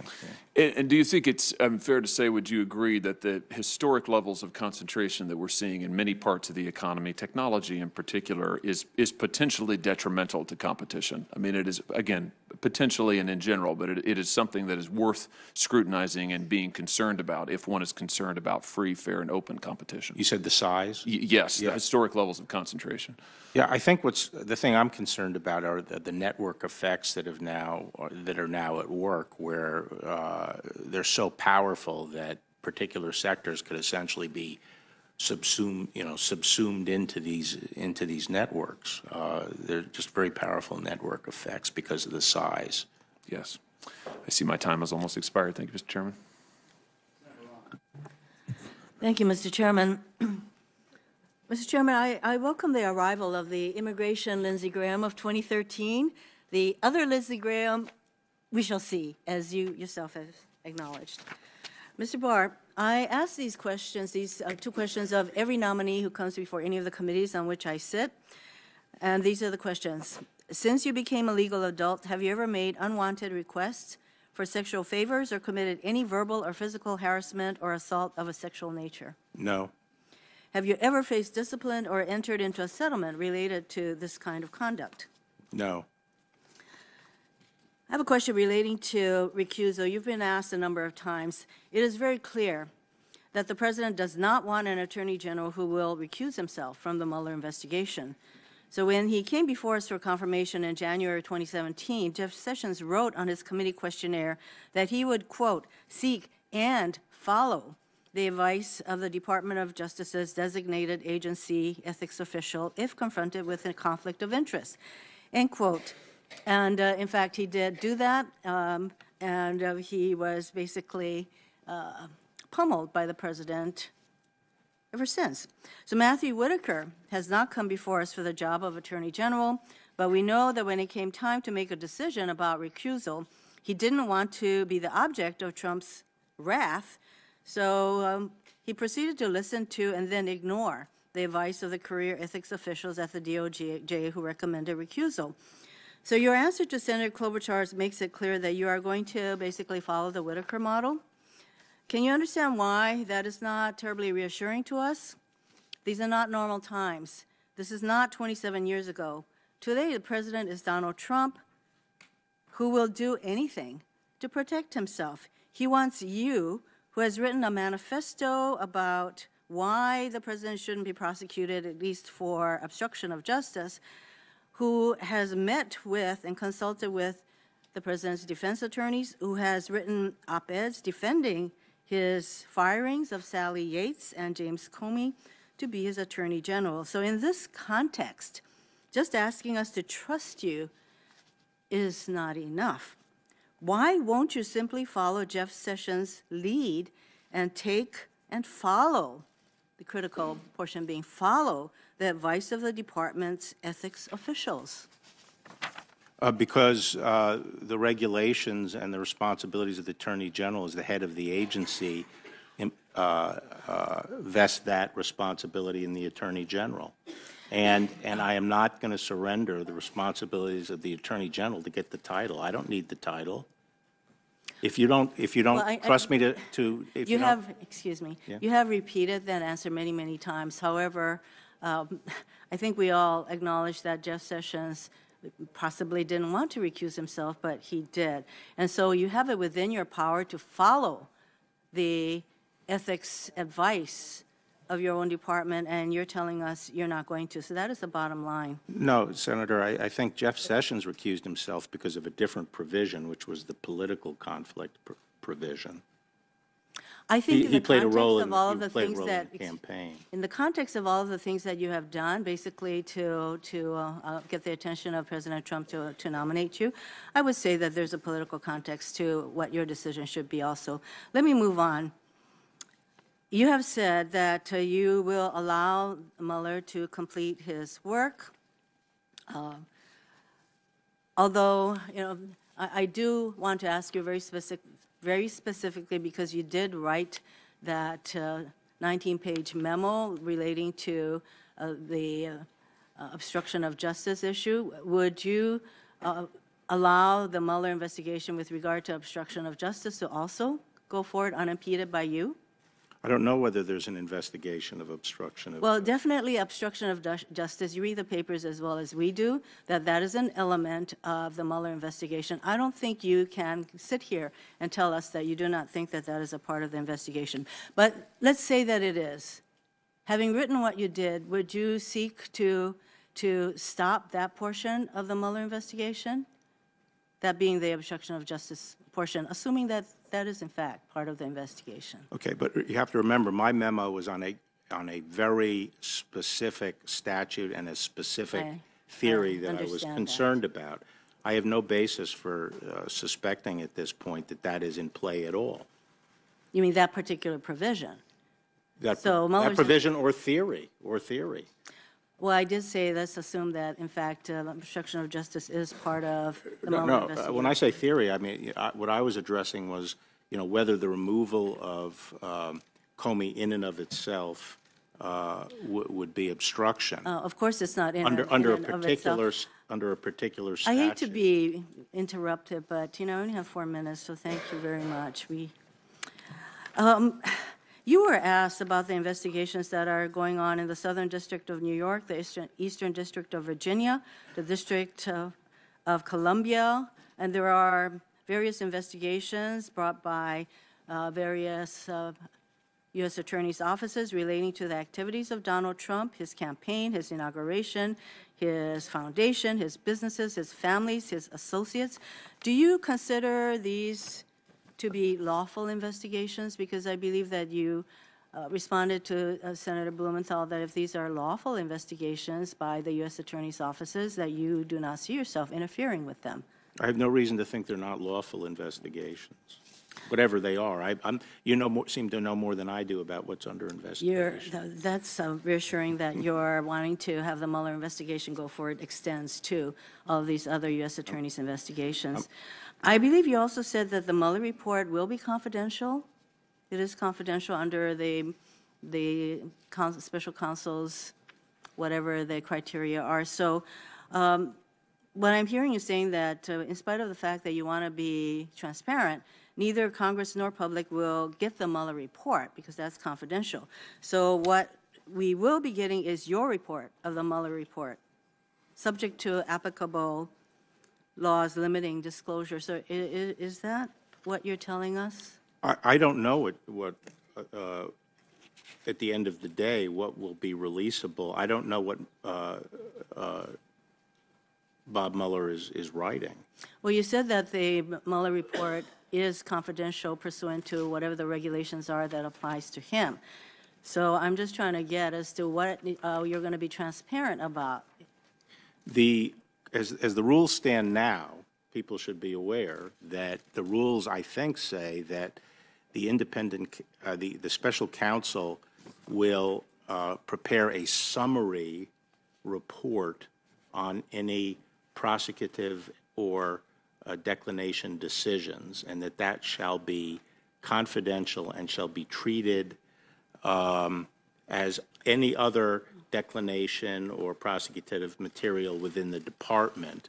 In addition, the Attorney General is responsible for notifying and reporting certain information upon the conclusion of the investigation. Now, how these are going to fit together and what can be gotten out there, I have to wait, and I would have to wait. I'd want to talk to Rod Rosenstein and see what he has discussed with Mueller and what's, what. But you have testified that you'd like to make as much of the original Right, and so report all I can say right now open as is, possible. yeah, all I can say right now is my goal and intent is to get as much information out as I can, Thank you. consistent with the regulations. So in the minute that I have, I'd just like to go over some of the policies that Jeff Sessions has followed.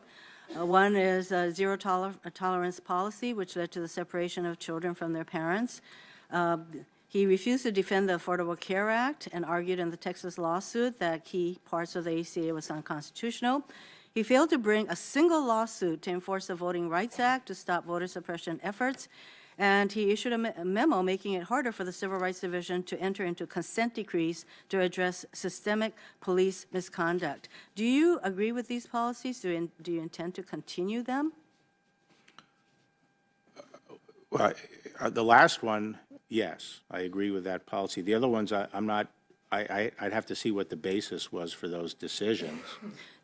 So do you think that as to the last one, which has to do with consent decrees, that there is a role for the Department of Justice in addressing systemic police misconduct?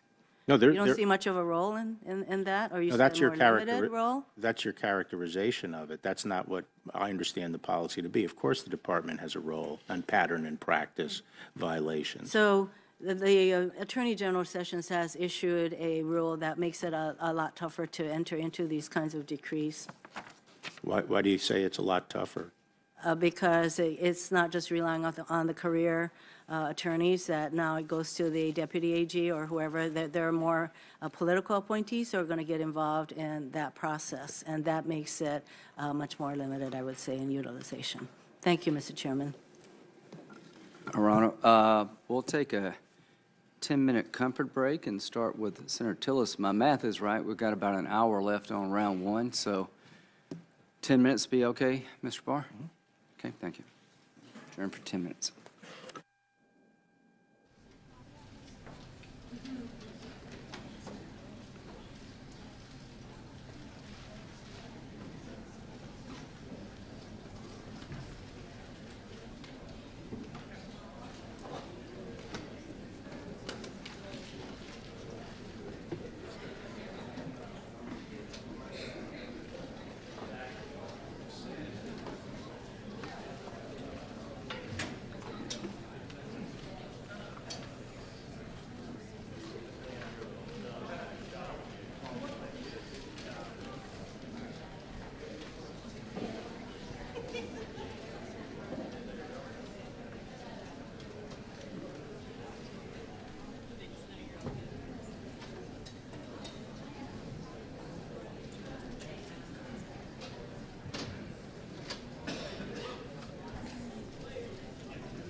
Thank you, Mr. Barr. I think what we have left on our side is Kennedy, Senator Kennedy, Blackburn, and Tillis, and Senator Booker,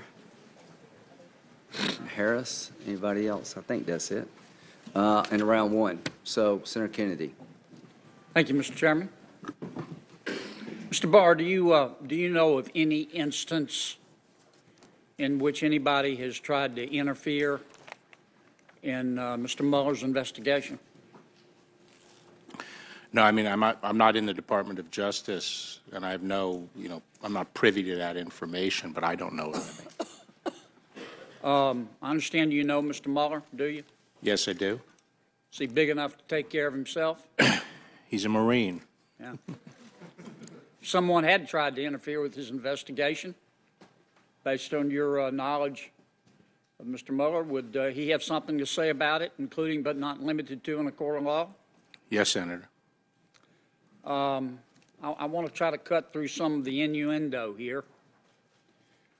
Did President Trump instruct or ask you, once you become Attorney General, to fire Mr. Mueller? Absolutely not. Did he ask you to interfere in Mr. Mueller's investigation? Absolutely not.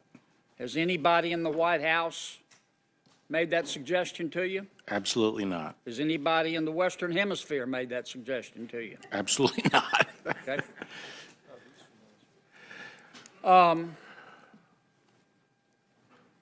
I want to associate myself with the remarks of Mr. Blumenthal about the FBI being the premier law enforcement agency in the history of the world, in my opinion, in the high esteem in which we all hold the Department of Justice.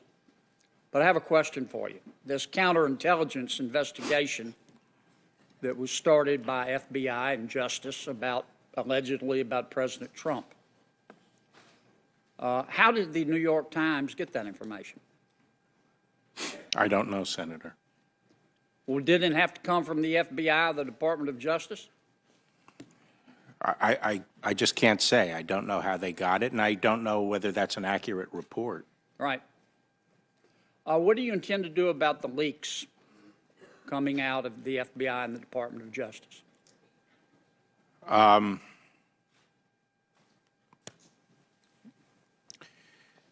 problem of leaks is a difficult one to address.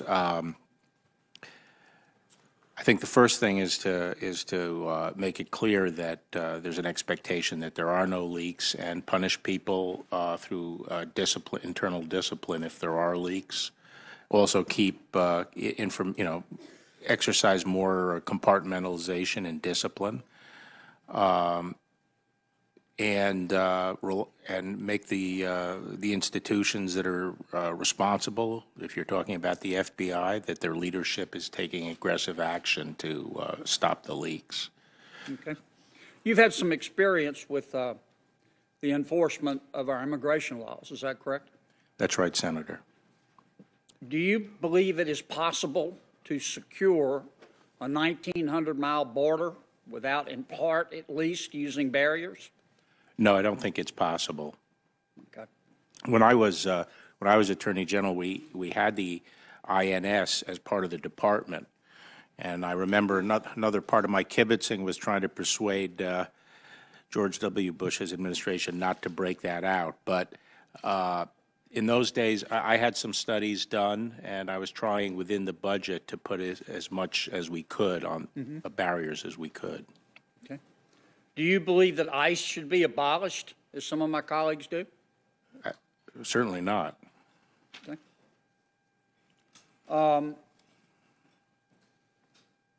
You're Roman Catholic, are you not? Yes, I am. Do you think that disqualifies you from serving in the United States government? I don't think so, no. Okay. Why is that? Why doesn't it disqualify me? Some of my colleagues think it might. Because you render under Caesar that which is Caesar's, and unto God that which is God, and I believe in the separation of church and state, and if there was something that was against my conscience, I wouldn't impose it on others. I would resign my office. Yeah. I think it's called freedom of religion, Yes, as I recall. that's right.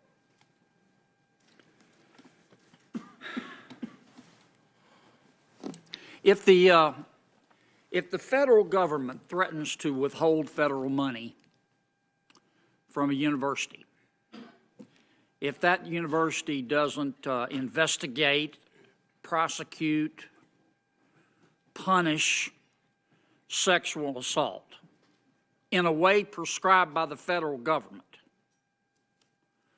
does that make the state university a state actor, or the university a state actor?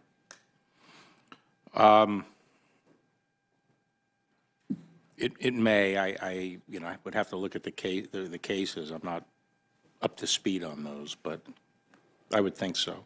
Well, if the federal government says to a university, look, if you do not prosecute, investigate, punish allegations of sexual assault in a way that that the federal government says you must, otherwise we're going to take away your federal money, does the accused in one of those sexual assault allegations still have the protection of the Bill of Rights?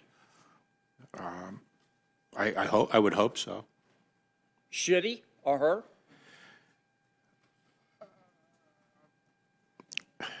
I'd have to look and see exactly the state actor law right now. But what you're getting at is,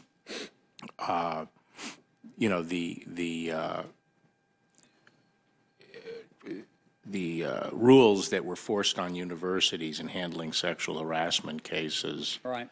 That I felt essentially did away with due process. Yes. And I think the victim, as a father of 3 daughters, I take very seriously any question of sexual harassment. It's a serious problem, and the word of a victim has to be taken very seriously, and it has to be pursued. But we can't do it at the expense of the Bill of Rights, or basic fairness and due process. Both the accused and the accuser deserve due process, do they not? That's right. Okay. Tell me what the legal basis is for a universal injunction.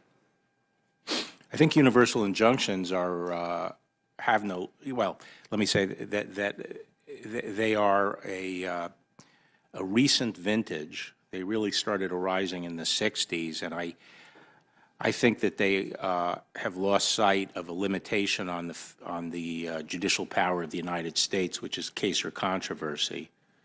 It's all based on the D.C. Circuit Right. case, the Wirtz case. Is that right? I forgot the name of the case, but I think the D.C. Circuit case was the first one. I think that was in the '60s, and people have lost sight of the fact that it's really a question of who gets the relief in a case. And under the case or controversy, it should be limited to the parties. And when earlier you could have a court in one jurisdiction decide it, and that would be the rule in that jurisdiction. Mm-hmm. But that didn't debar the government from continuing its policies elsewhere, and eventually you'd get differences, and they would work their way up to the Supreme Court. I think that I'd like to see these universal injunctions challenged. Well, I don't know how many federal district court judges we have. Let's say 650. As I understand it, one can enjoin a congressional statute nationwide, even if the other 624 judges disagree. That's right. All right. And not just a statute, Senator. I think what's different, what we're seeing is the willingness of courts to set aside, even the kinds of exercises of national security power that, 20 years ago would have been unimaginable for a court to challenge. And yet a district court judge somewhere can enjoin some action that has a bearing on the safety of the nation. And then the judicial process can take years and years to get that up to the Supreme Court. I've just got a few seconds left. As I understand your testimony, General, Mr. Mueller will write a report, submit it to you as Attorney General, and then you will write a report based on that report and release your report. Is that right? That's essentially it, but I wouldn't assume, it could easily be that the report is communicated to the department before, assuming I was confirmed, that could be a month away. Well, let me tell you what I'm getting at. I've got 6 seconds. Now 4. The American people deserve to know what the Department of Justice has concluded. And they're smart enough to figure it out. I've said this before. The American people don't read Aristotle every day. They're too busy earning a living. But if you give them the facts, they'll figure it out, and they'll draw their own conclusions. Doesn't matter who spins them. They'll figure it out for themselves. And I would strongly encourage you to put this all to rest, to make a report, a final report, public, to let everybody draw their own conclusions so we can move on. If somebody did something wrong, they should be punished. But if they didn't, let's stop the innuendo and the rumors and the leaking, and let's move on. I agree, Senator. And let me say, earlier I misspoke because the acting attorney general is Matt Whitaker, and I referred to Rod as the acting attorney general. But in fact, the report would go to Matt Whitaker. Thank you, Mr. Chairman. Thank you, Mr. Chairman. And I would like to remark, Mr. Barr, that your family is showing a prodigious level of patience, indefatigable endurance, and that should be marked for the record. You're a very lucky man. You know that about 30-plus states have legalized medical marijuana or adult use. You're aware of that, correct? Yes. In 2018, Attorney General Jeff Sessions rescinded the Cole Memorandum, which provided guidance to U.S. attorneys that the federal marijuana prohibition should not be enforced in states that have legalized marijuana in one way or the other. Do you believe it was the right decision to rescind the Cole Memorandum? My approach to this would be not to upset settled expectations and the reliance interests that have arisen as a result of the Cole Memoranda, and investments have been made, and so there have been reliance on it. So I don't think it's appropriate to upset those interests. However, I think the current situation is untenable and really has to be addressed. It's almost like a backdoor nullification of federal law. To me, it's a binary choice. Either we have a federal law that applies to everybody. And so I'm sorry to interrupt you, sir, but how would you address that? Do you think it's appropriate to use federal resources to target, marijuana businesses that are in compliance with state laws? No, I said that. I said I'm not going to go after companies that have relied on the Cole Memoranda. However, we either should have a federal law that prohibits marijuana everywhere, which I would support myself, because I think it's a mistake to back off on marijuana. However, if we want a federal approach, if we want states to have their own laws, then let's get there, and let's get there the right way. And if you don't mind, I'm going to just move on, but it's good to hear at least the first part of what you said. During your previous tenure as Attorney General, you literally wrote the book on mass incarceration, or at least wrote this report, The Case for More Incarceration. You argued that we as a nation were, quote, incarcerating too few criminals. In those days. And that the solution was more incarceration for more people. Excuse me. Please, sir. For chronic violent offenders and gun offenders. Well, I mean that's the challenge, sir. And you argued against the bipartisan legislation in 2015 quite strenuously. I did. But that's not the nature of incarceration in this country. In fiscal year 2016, only 7.7% of the federal prison population was convicted of violent crimes. Overwhelmingly, what was initiated in those times that led to an 800% increase in the federal prison population, overwhelmingly, that was nonviolent drug offenders. Right now, our federal prison population is overwhelmingly nonviolent. 47.5% of the federal prison population are incarcerated for drug offenses. And I guess hearing your arguments then and hearing your arguments against the bipartisan legislation that we brought out of the committee in 2016. But Senator, I think that's wrong, what you just said, okay? I think when you have violent gangs in the city, killing people, murder and so forth and so on, Sometimes the most readily provable charge is their drug trafficking offenses, rather than proving culpability of the whole gang for murder. So you can take out a gang on drug offenses, and you could be taking out a lot of violent offenders. Do you think that the murders in Chicago are they're related to gangs, and including again, gangs involved in and sir, drugs? and again, and we can get into the data if you'd like, and I'd like to get some more pointed questioning. But this is the sort of these are sort of the tropes that make people believe that in inner cities we should have such profound incarceration rates. And I'd like to ask you specifically about that data, because I think it's language like that makes me kind of concerned and worried. You said you hadn't reviewed, you said earlier in your testimony you hadn't reviewed criminal justice data about this actual issue of incarceration versus non-incarceration. I just want to know, will you commit to commissioning a study on just the concerns that we're talking about right now about the efficacy of reducing mass incarceration and publish those results? Would you be willing to do such a study yourself? Well, no, as I understand it, I've been told that there's a lot of data to support the First Step Act. Yeah, and that First Step Act goes directly towards addressing a lot of the problems we've had in mass incarceration. And so if you're saying that it is necessary to deal with violence in communities by over-incarcerating, here's a bipartisan group of senators that's working towards reducing mass incarceration. And that's why I think it's very important, which I appreciate you saying you didn't know because you hadn't reviewed the data. I think it's very important that you review the data and understand the implications for the language that you're using, which brings up this language of race, which is often not said explicitly, but when you talk about Chicago in the way you just did, it brings up racial fears or racial concerns. And you stated that if a black and a white, this is quoting you directly, are charged with the same offense, generally they will get the same treatment in the system and ultimately the same penalty. You previously quoted, and I quote you again, there's no statistical evidence that there of racism in the criminal justice system. Do you still believe that?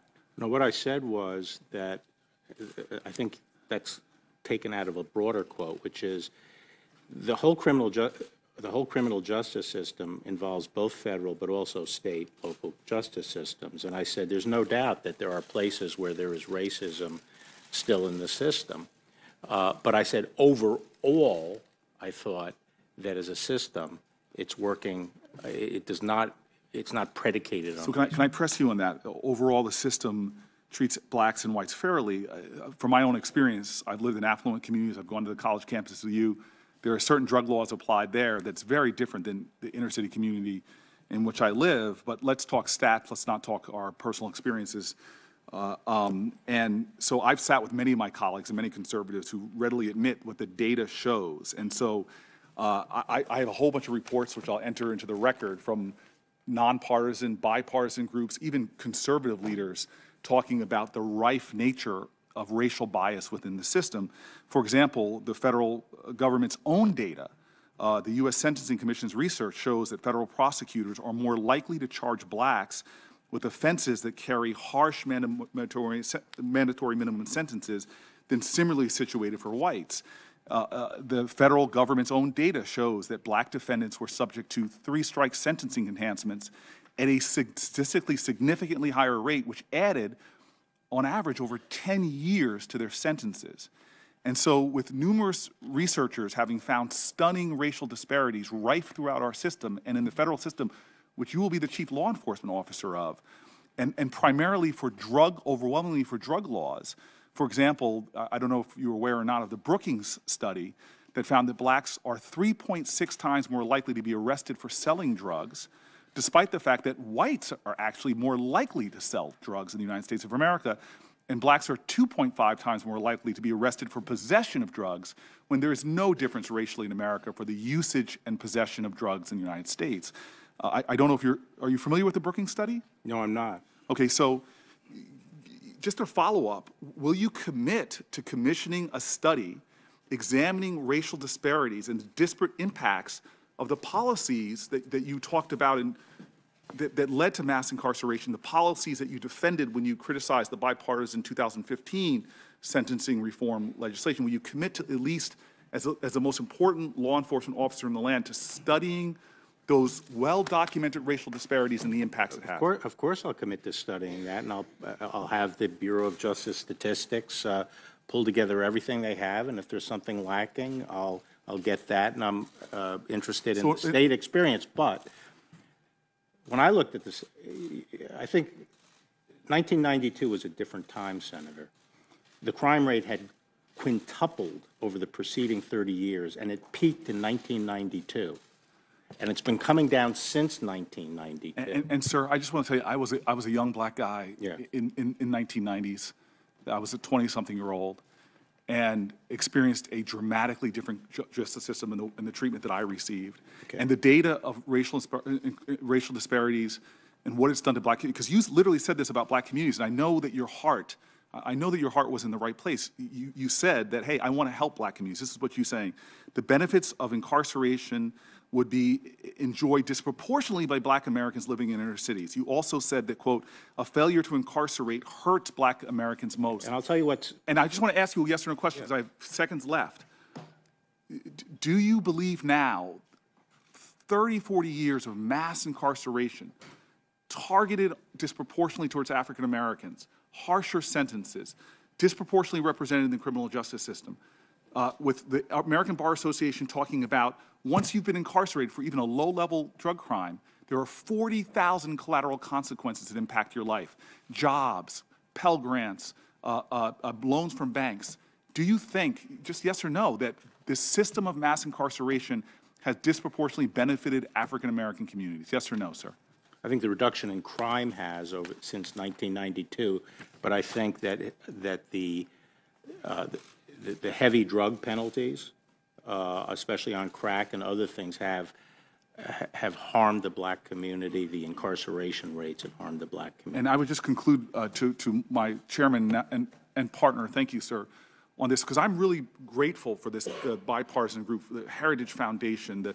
I've spoken at the AEI conference, just found such great partnership, but I worry about the highest law enforcement officer in the land and some of the language I still hear you using that goes against the data, and that you're going to be expected to oversee a justice system that you and I both know needs the faith and confidence of communities that has dramatically lost that confidence because of implicit racial bias. And the DOJ, and I'll give you a chance to respond, the DOJ itself has said, mandated implicit racial bias training, and I hope that's something that you will agree to do. But this is the thing I'll conclude on, is that we live on a planet Earth where you can tell the most about a nation by who they incarcerate. In Turkey, they incarcerate journalists. Thank God we don't do that here, even though they've been called the enemy of the people.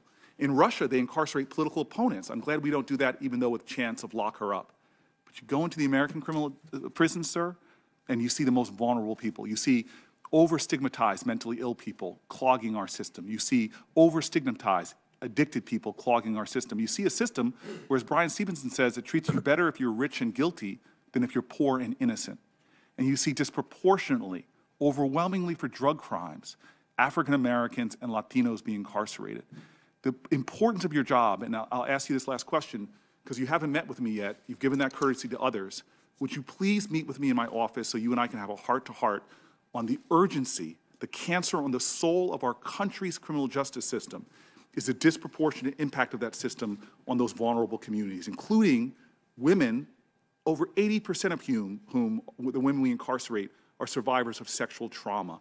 Can you and I sit down and have a longer conversation than these 10 minutes will allow on this issue? I'd very much welcome that, Senator. You know, my experience back in 1992, when sort of blood was running on the streets all over the United States, my ideas were actually first formed when I went to Trenton. And the African-American community there essentially surrounded me and was saying, look, we're in our golden years. We're trying to enjoy our golden years, and we can't even go outside our house. We have bars on our house and so forth. Please, these gangs are running roughshod. So I developed this idea called weed and seed. And my attitude was, look, let's stop arguing past each other on let's attack root causes and let's get tough on crime. And I felt that for programs to work, like after-school programs and so forth, for all this, you know, for housing projects to be safe, We needed strong enforcement in those communities, and we needed those other programs to be brought to bear community by community.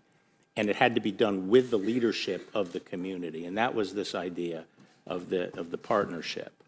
And it caught on. It was very popular, and in fact, it was continued by a lot of the U.S. attorneys in the Clinton administration after the Bush administration was out. And it is actually, under a number of different names, has continued. So I'm very conscious of the issues you raise, but my goal is to provide and my motivation was to provide safety in these neighborhoods for the people trying to raise their children and for the older people and so forth. And I think the neighborhoods are, the crime rate has gone down. I make a distinction between the way we treat these chronic violent offenders and the drug penalties. The drug penalties, as I said, very high and draconian, and in some cases that might have been necessary, but I supported revisiting the penalty structure.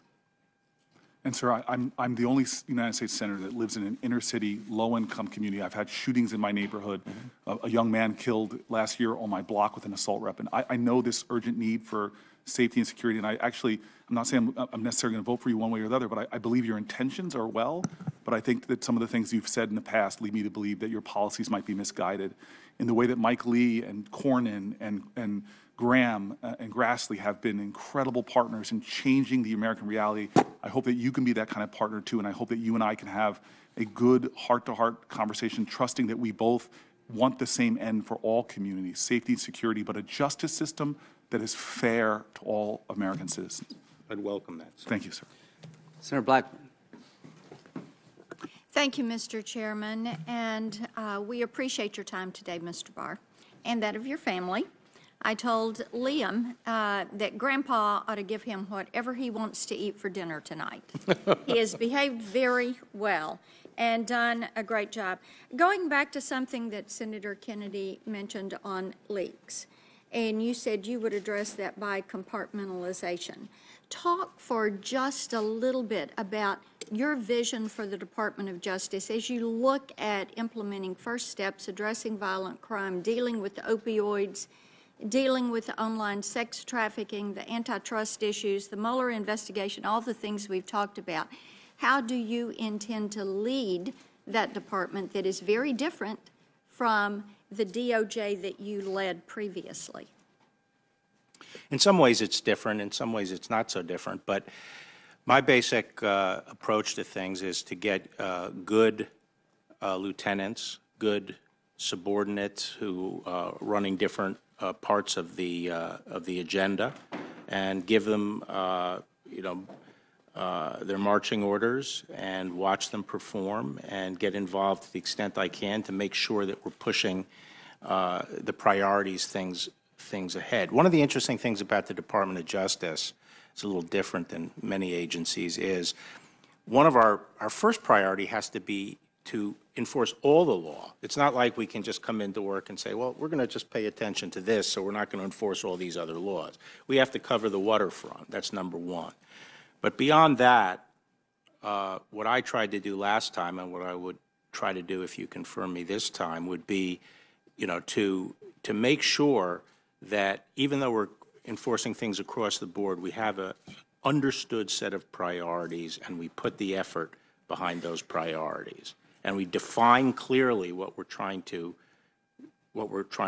achieve. So, for example, in the area of civil rights, when I was Attorney General last time, and I had discussed this with Senator Kennedy, I said, we're not doing enough on housing discrimination. Housing is very important. It determines where you go to school and all other, the safety and so forth.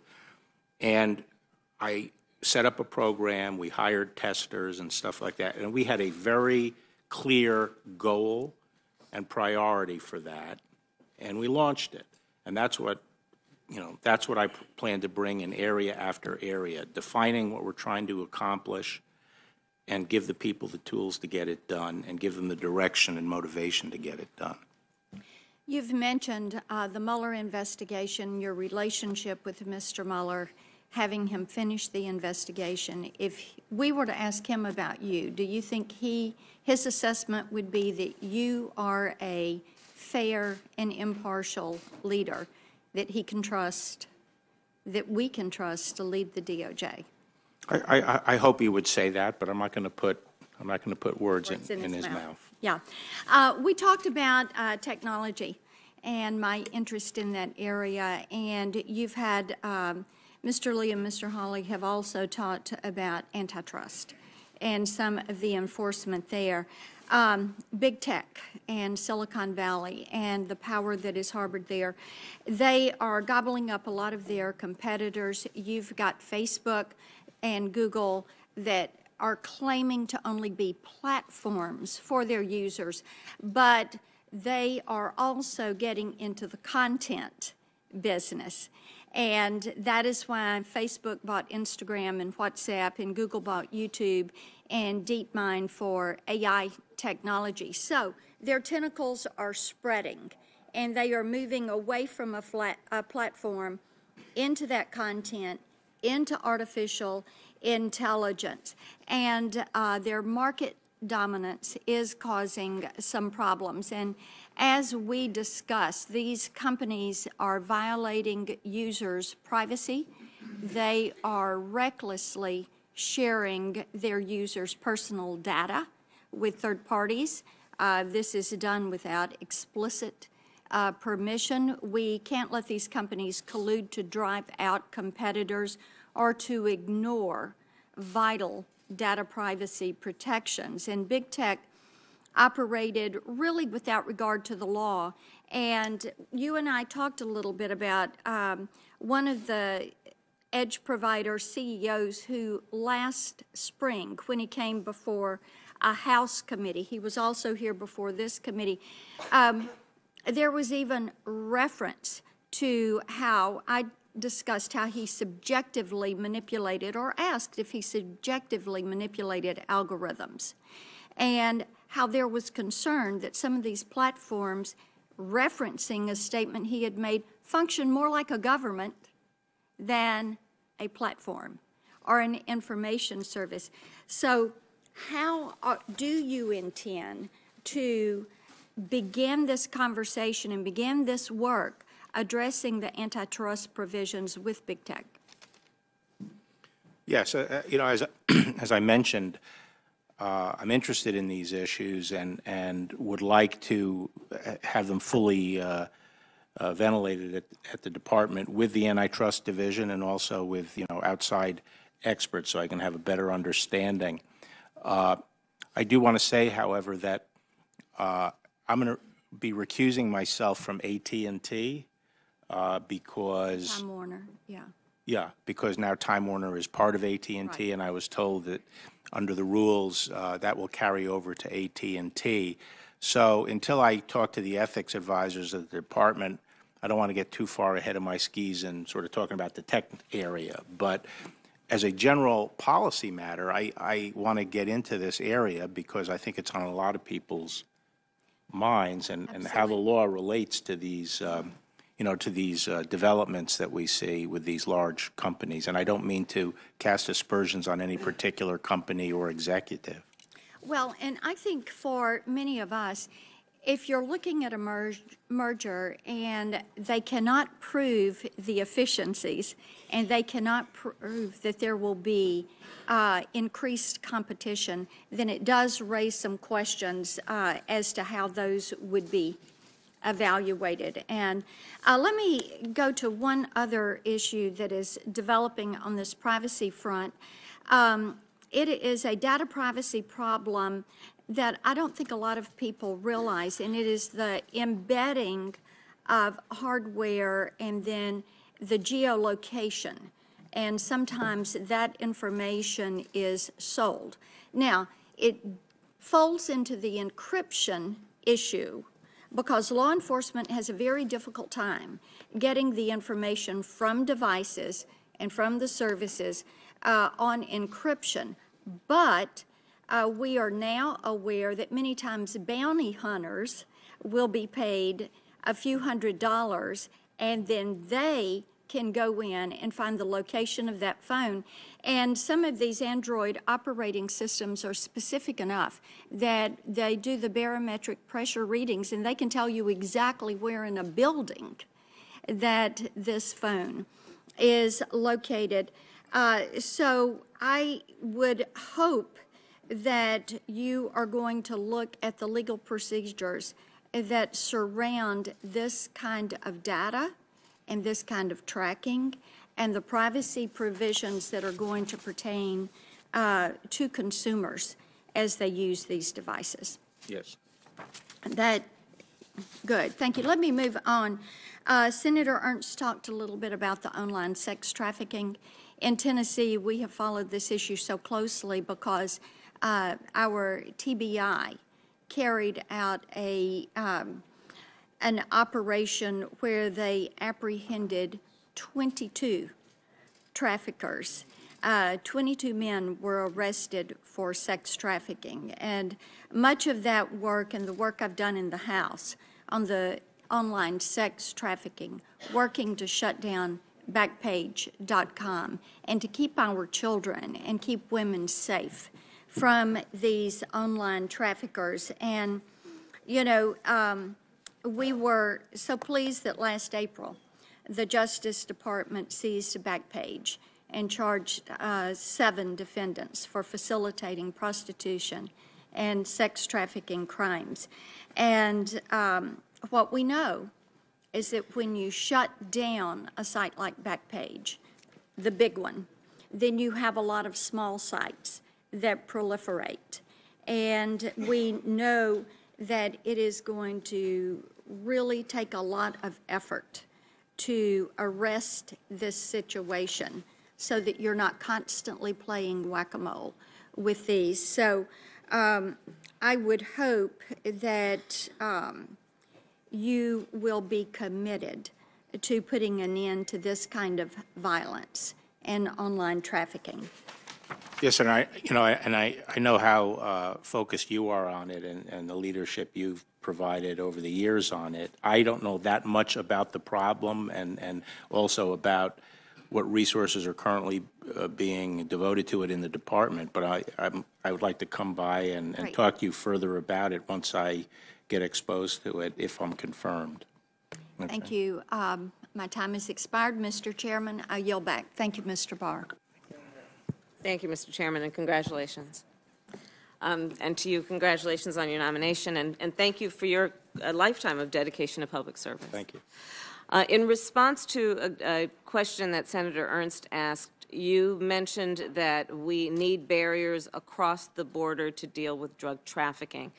Are you advocating a wall? Well, I think I'm advocating a system, a barrier system. In some places, and I'd have to find out more about the situation since I last visited the border. From what you know, or do you believe that a wall would address the concern that you have about drug trafficking? Well, a wall certainly would, but in some places it may not be necessary to have, what most people imagine as a wall. Are you aware that most of the drugs coming into the United States, in particular through Mexico, are entering through ports of entry? Yes, but they also come elsewhere, and so do illegal immigrants cross the border. And but basically, in particular on the subject of drug trafficking, are you aware that most of the drugs that are trafficked into the United States enter through points of entry? yes. Have you recently or ever visited a point of entry, a port of entry? Not, the United States? Not recently. When I was used the last to spend time? a lot of time, well, when I was Attorney General, So a couple decades ago. almost 30 years. Okay. I'd urge you to visit again if and when you are confirmed. I think you'll see that a lot has changed over the years. Given status quo on marijuana and the fact that 10 states, including the District of Columbia, have legalized marijuana, and given that the status quo is what it is, and as you rightly described, we have federal laws and then there are various states that have different laws. If confirmed, are you intending to use the limited federal resources at your disposal to enforce federal marijuana laws in the states that have legalized marijuana? No, I thought I answered that by saying that to the extent people are complying with with the state laws, and distribution and production and so forth. We're not going to go after that. Okay. But I do feel we can't stay in the current situation because, I mean, if you can imagine any kind of situation, can an existing administration and an attorney general start cutting deals with states to say, well, we're not going to apply the federal law, some gun law or some other thing, and say, we're not going to apply it in your state. I appreciate your point, but specifically, and I appreciate you answering the question, you do not intend to use the limited federal resources at your disposal to enforce federal marijuana laws in those states or in the District of Columbia that have legalized marijuana. That's right, but I think you. the Congress of the United States, it's incumbent on the Congress to regularize, make a decision as to whether we're going to have a federal system or whether it's going to be, a central federal law, because I this agree is with you. I think breeding Congress should disrespect for the federal law. I agree with you. I believe Congress should act. I agree. Earlier today, Senator Leahy asked whether you would follow the recommendation of career Department of Justice ethics officials on whether you should recuse yourself from the Mueller investigation. You said, quote, "I will seek the advice of the career ethics personnel, but under the regulations, I make the decisions as the head of the agency as to my own recusal." You also said to Senator Klobuchar that you do not want to, quote, "abdicate your duty," since recusal decision would be yours. So my question is, would it be appropriate to go against the advice of career ethics officials that have recommended recusal? And can you give an example of under what situation or scenario you would go against their recommendation that you recuse yourself? Well, there are different kinds of recusals. Some are mandated, for example, if you have a financial interest, but there are others that are judgment calls. And let's imagine it's a judgment call, and the judgment by the career ethics officials in the agency are that you recuse yourself. Under what scenario would you not follow their recommendation? If I disagreed with it. And what would the basis of that disagreement be? I came to a different judgment. On what basis? The facts. Such as? Such as whatever facts are relevant to the recusal. What do you imagine the facts would be that are relevant to the recusal? They could be innumerable. I mean, there are a lot of, for example, there's a rule of necessity, like who else would be handling it. It could be. Do you believe that would be a concern in this situation if you are, if the recommendation is that you recuse yourself from the Mueller investigation? Do you believe that would be a concern, that there'd be no one left to do the job? Just saying, well, in some contexts, there very well might be because of who's confirmed for what and who's in what position. But apart from that, it's a judgment call, and the Attorney General is the person who makes the judgment, and that's what the job entails. As a general matter, that's true, but specifically on this issue, under what scenario would you imagine that you would not follow the recommendation of the career ethics officials in the Department of Justice or recuse yourself from the Mueller investigation? If I disagreed with them. Okay. We'll move on. Senator Feinstein previously asked you whether you'd put your June 2018 memo, whether you put together that memo based on non-public information. Your response was that you, quote, "did not rely on confidential information." Are you creating a distinction between non-public information and confidential information? No. Okay.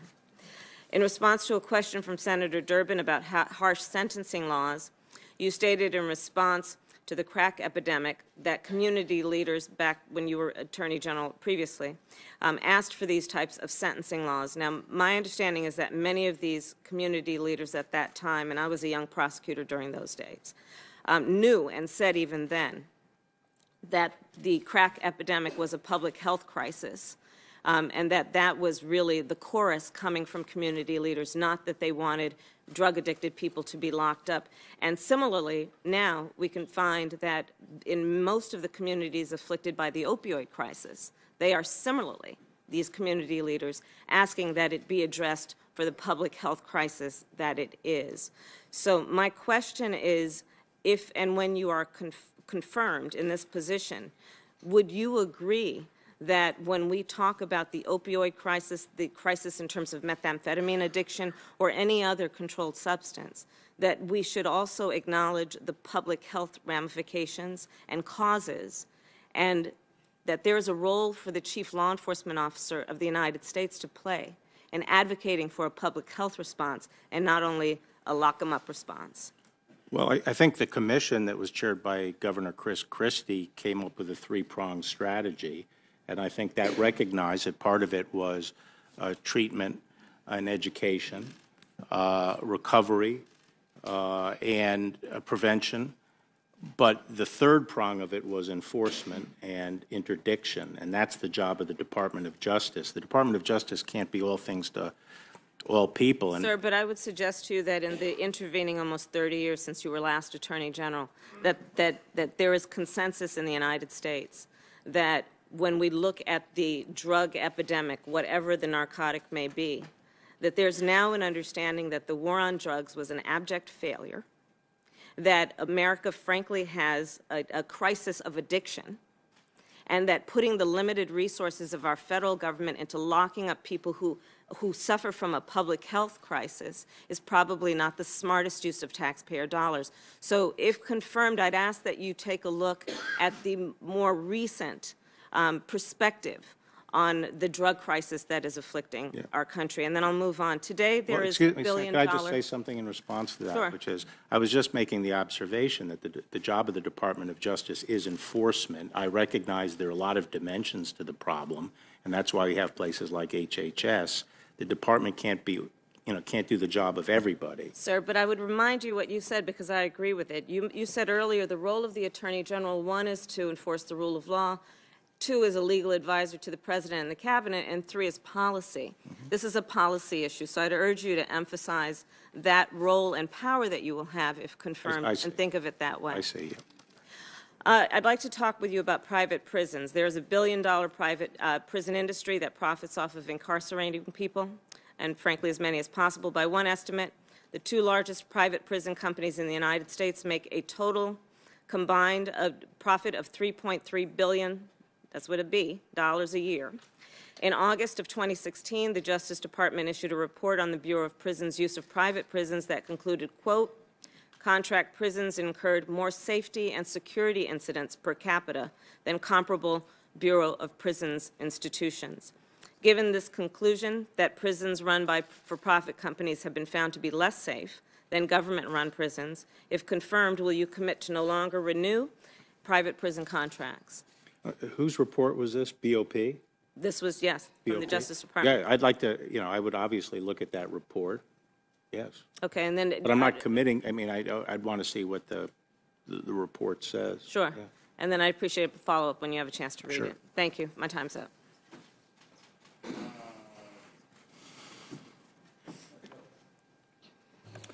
Thank you, Mr. Chair. Mr. Barr, thank you for being here, and Liam, your granddaddy's doing good. Mr. Barr, I want to go back because it's a long time. I think I'm the last person in the first round, so I think we have to go back and maybe have you restate some things that you said earlier before I get to a few other things that I hope I have time to cover on intellectual property, Americans with Disability Act, and a GAO report back from 2014.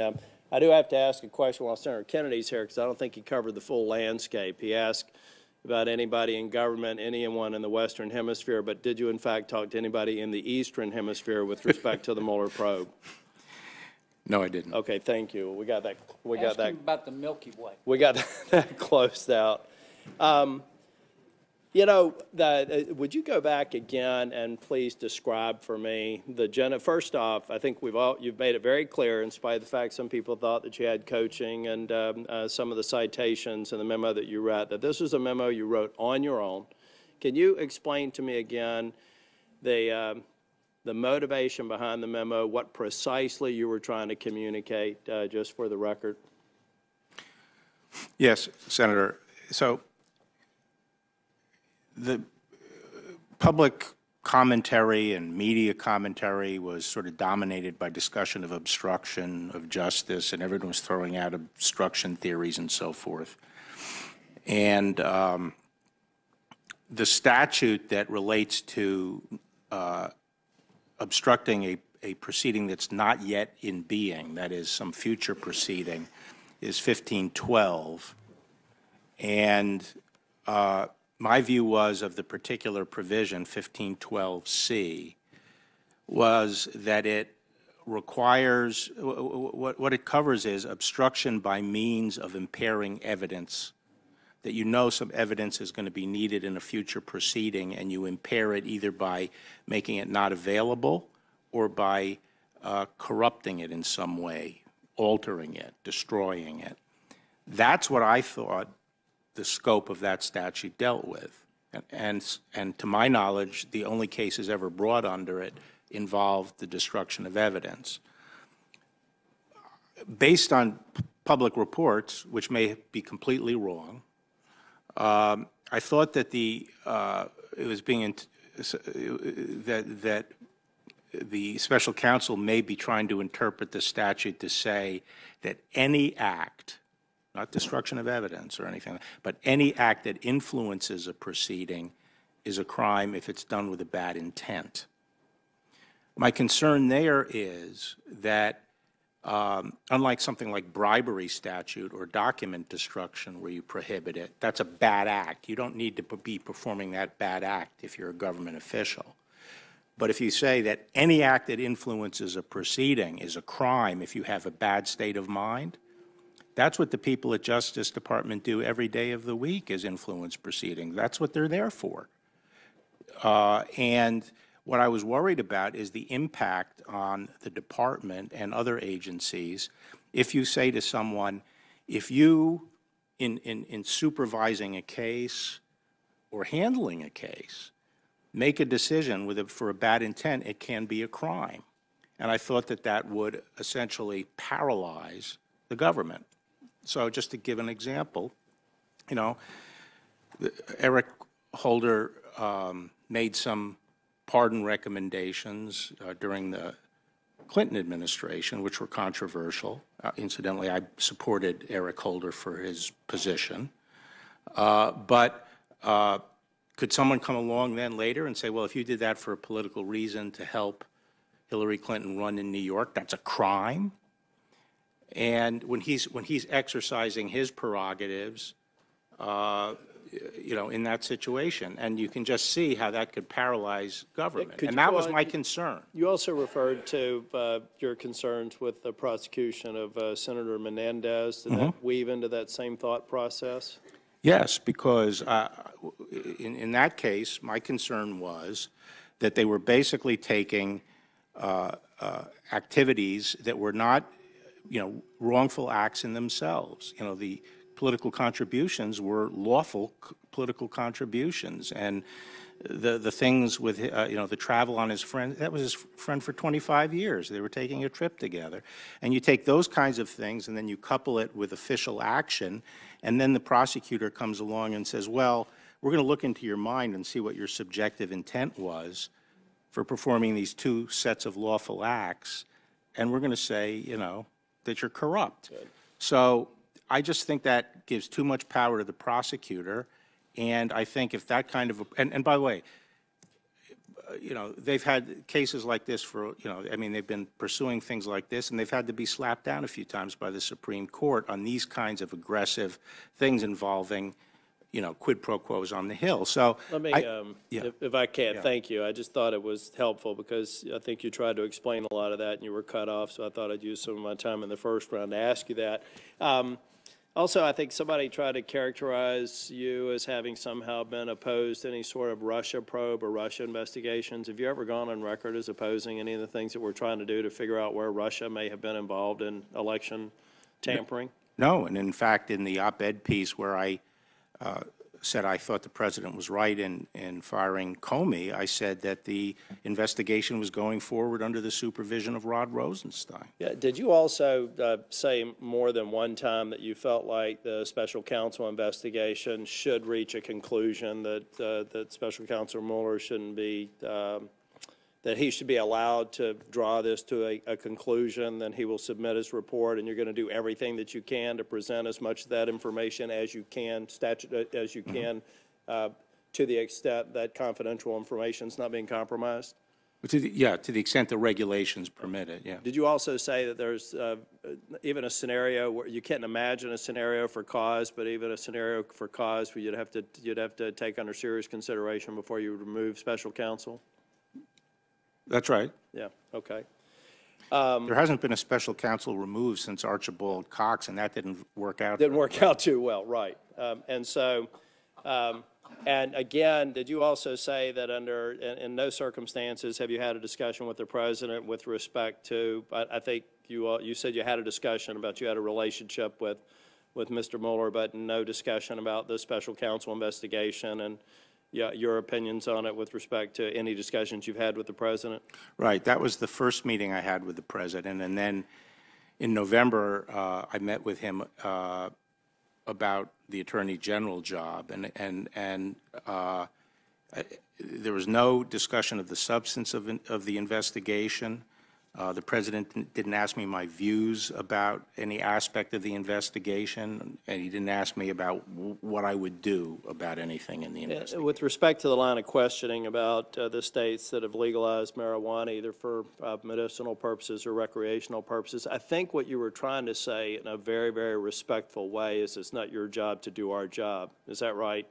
That if we ultimately want to provide certainty for these businesses. You've done a good job in saying that you disagree with the policy of the states, but we are where we are, and you would not want to undermine that given that investments have been made, states have moved forward. But at the end of the day, we should stop talking about it here and making it your job. And those members, I don't happen to be one of them, who think that we should take these federal laws off the books should probably file a bill and try and get it done. Is that a fair assessment of your opinion? That's generally fair, yes. Okay.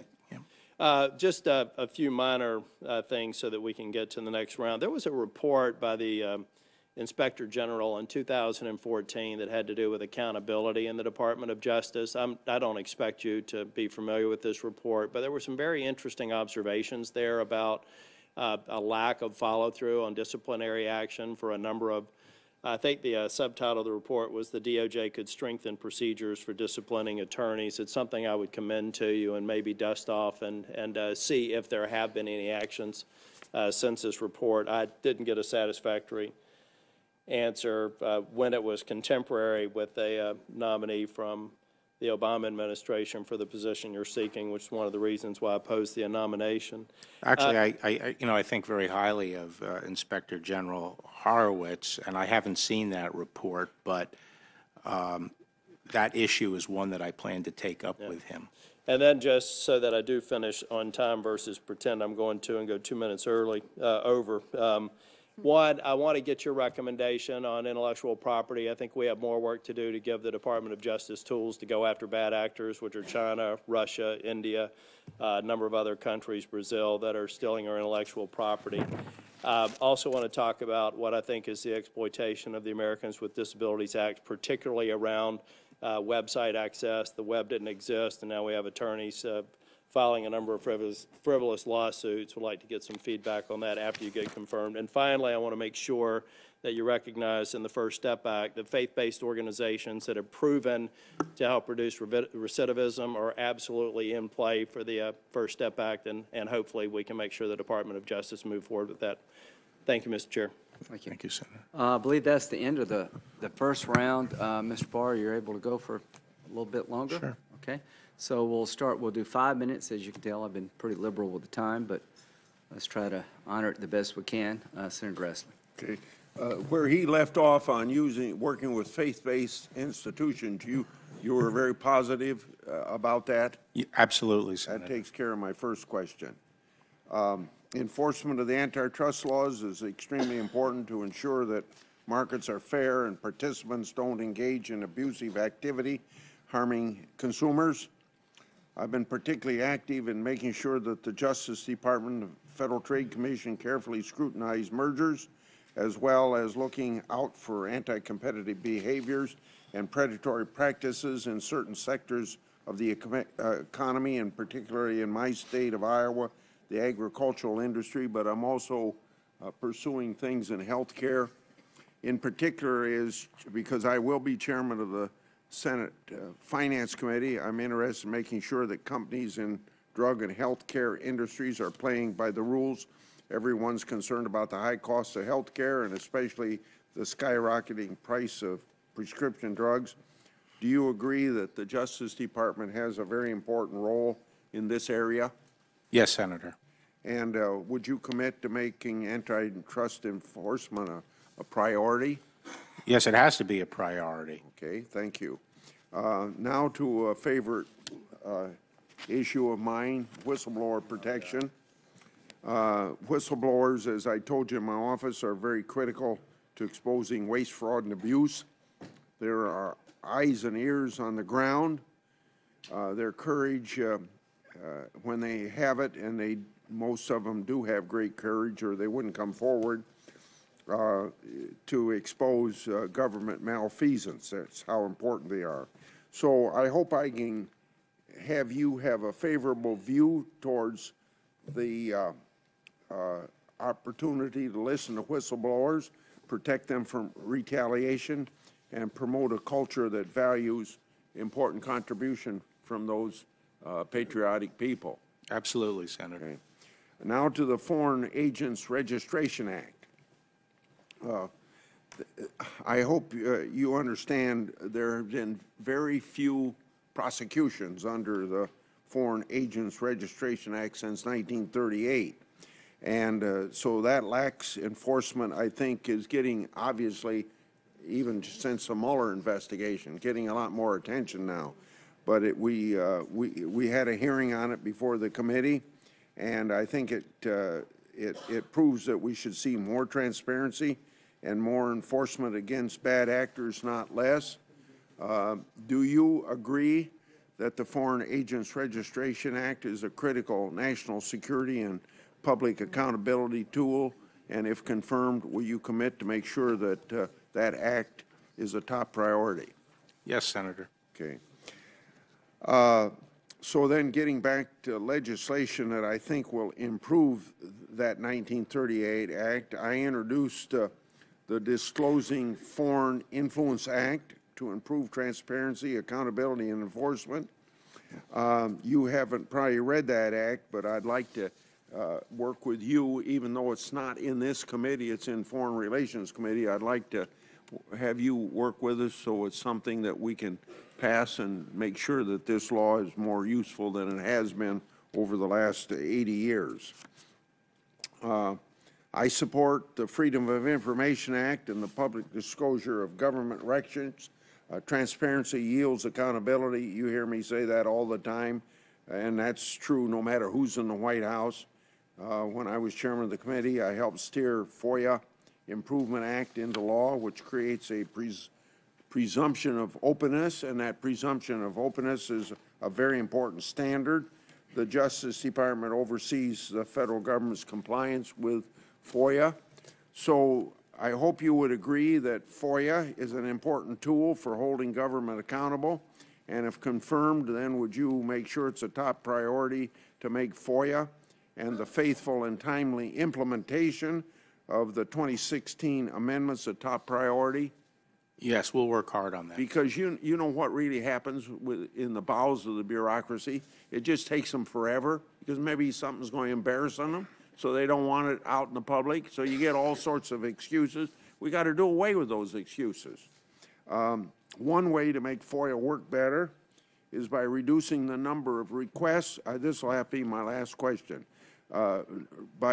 One way to make FOIA work better is by reducing the number of requests that have to be made in the first place.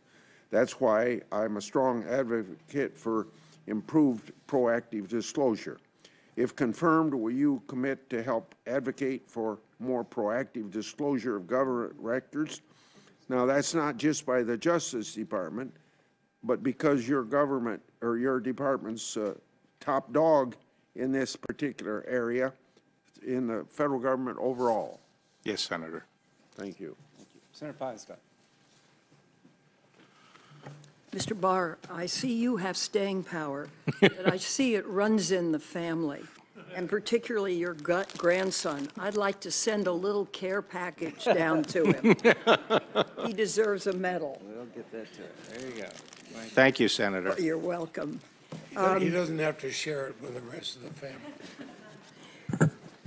In 1994, you said that gun control is a dead end. It won't reduce the level of violent crime in our society. The year you made this comment, I introduced a federal assault weapons ban, and the president signed it into law. A 2016 study shows that compared with the 10-year period before the ban was enacted, the number of gun massacres between 94 and 04 fell by 37%, and the number of people dying from gun massacres fell by 43%. In addition, between 2004 and 2014, there has been a 183% increase in massacres and a 239% increase in massacre deaths. Do you still believe that prudent controls on weapons won't reduce violent crime? And if so, what is your basis for this conclusion? I think that the problem of our time is to get an effective system in place that can keep dangerous firearms out of the hands of mentally ill people. That should be priority number one, and it's going to take some hard work, and we need to get on top of the problem. We need to come up with agreed-to standards that are prohibitors of people who are mentally ill.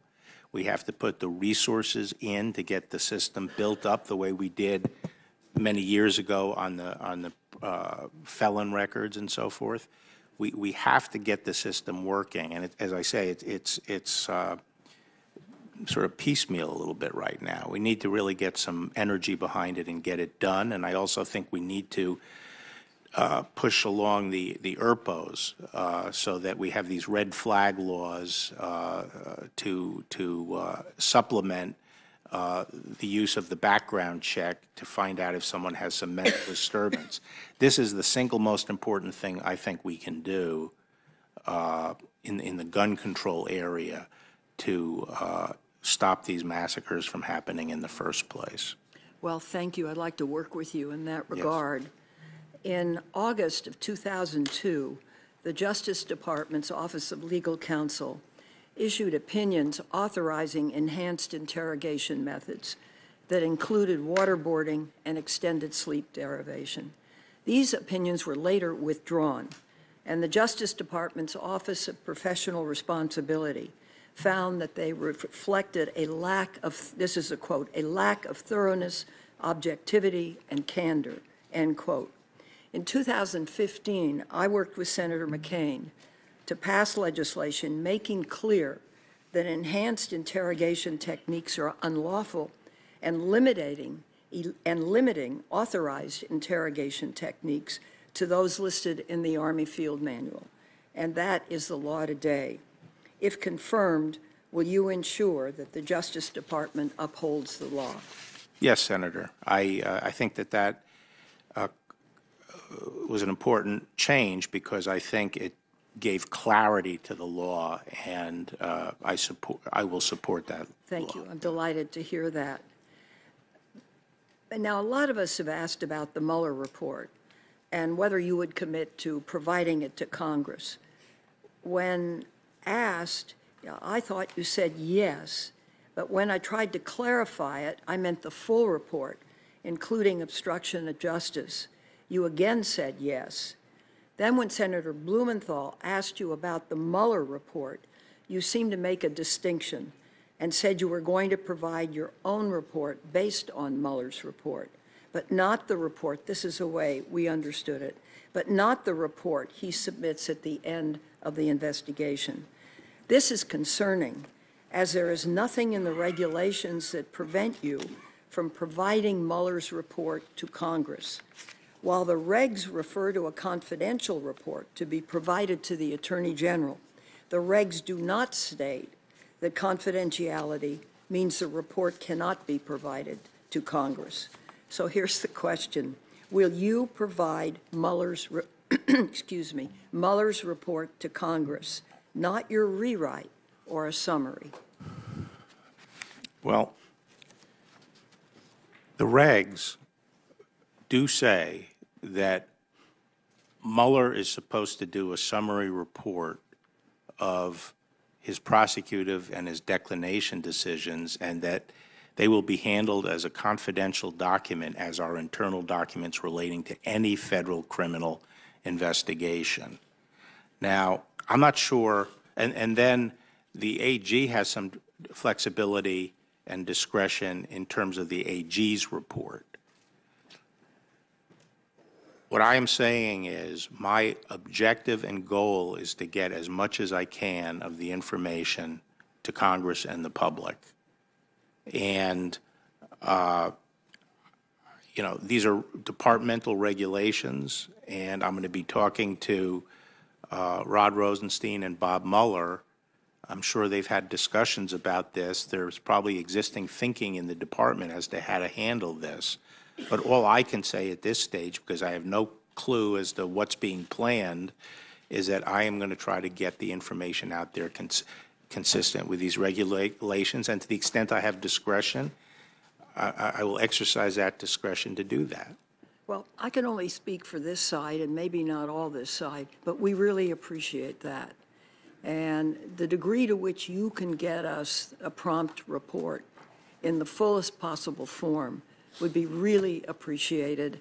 And I think there has to be a realization, too, among the administration that this is an issue of real concern to people and to the Congress, and we should be able to see the informed information that comes out. So I understand. I'm very hopeful.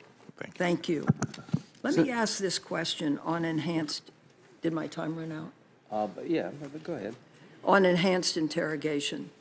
During a 2005 panel discussion, you said the following, I think, about interrogating suspected terrorists, and I quote, "Under the laws of war, absent a treaty, there's nothing wrong with coercive interrogation, applying pain, discomfort, and other things to make people talk, so long as it doesn't cross the line and involve the gratuitous barbarity involved in torture," end quote. This is a panel discussion, Civil Liberties and Security, July 18th, 2005. Do you believe that torture is ever lawful? No. Is waterboarding torture? You know, I'd have to look at the legal definition. You're talking about under the, right now, it's prohibited. So, you know, the law has definitively dealt with that. I can't even remember what the old law was that defined torture. I'd have to look at that and then, you know, figure out what's involved in it. But sorry. Keep going. I didn't mean to interrupt you. No, it's okay, sir. Sorry. At what point does interrogation cross the line to the gratuitous barbarity involved in torture? That's your quote. Well, I wasn't using that as a legal, the gratuitous barbarity. That's what I was I was saying torture is gratuitous barbarity. So I wasn't saying that gratuitous. Oh, well, that's helpful Yeah. then. That's helpful. Yeah. And you define waterboarding. You know, one would think these questions would never be necessary. I've thought that all my life, and then I found I was wrong, and they really are. Mm-hmm. And I was chairman of intelligence when we did the big torture report, and what I found and what I saw was really indicative of reform. So I think for the Attorney General, knowing the position is really very important. Right. So maybe you could concisely state your position on torture. I don't think we should ever use torture, and I think that the clarification that was it your legislation of the putting in the Army McCain's the field manual. That's right. Was important to clarifying where the line is. Thank you. Thank you, Mr. Chairman. Senator Cornett. Mr. Barr, I want to talk about guns, and I want to talk about China in the 5 minutes we have together. Back in 1992, there was some discussion about your position on Congress's role when it comes to banning certain types of semi-automatic weapons. Sometimes people call those assault weapons.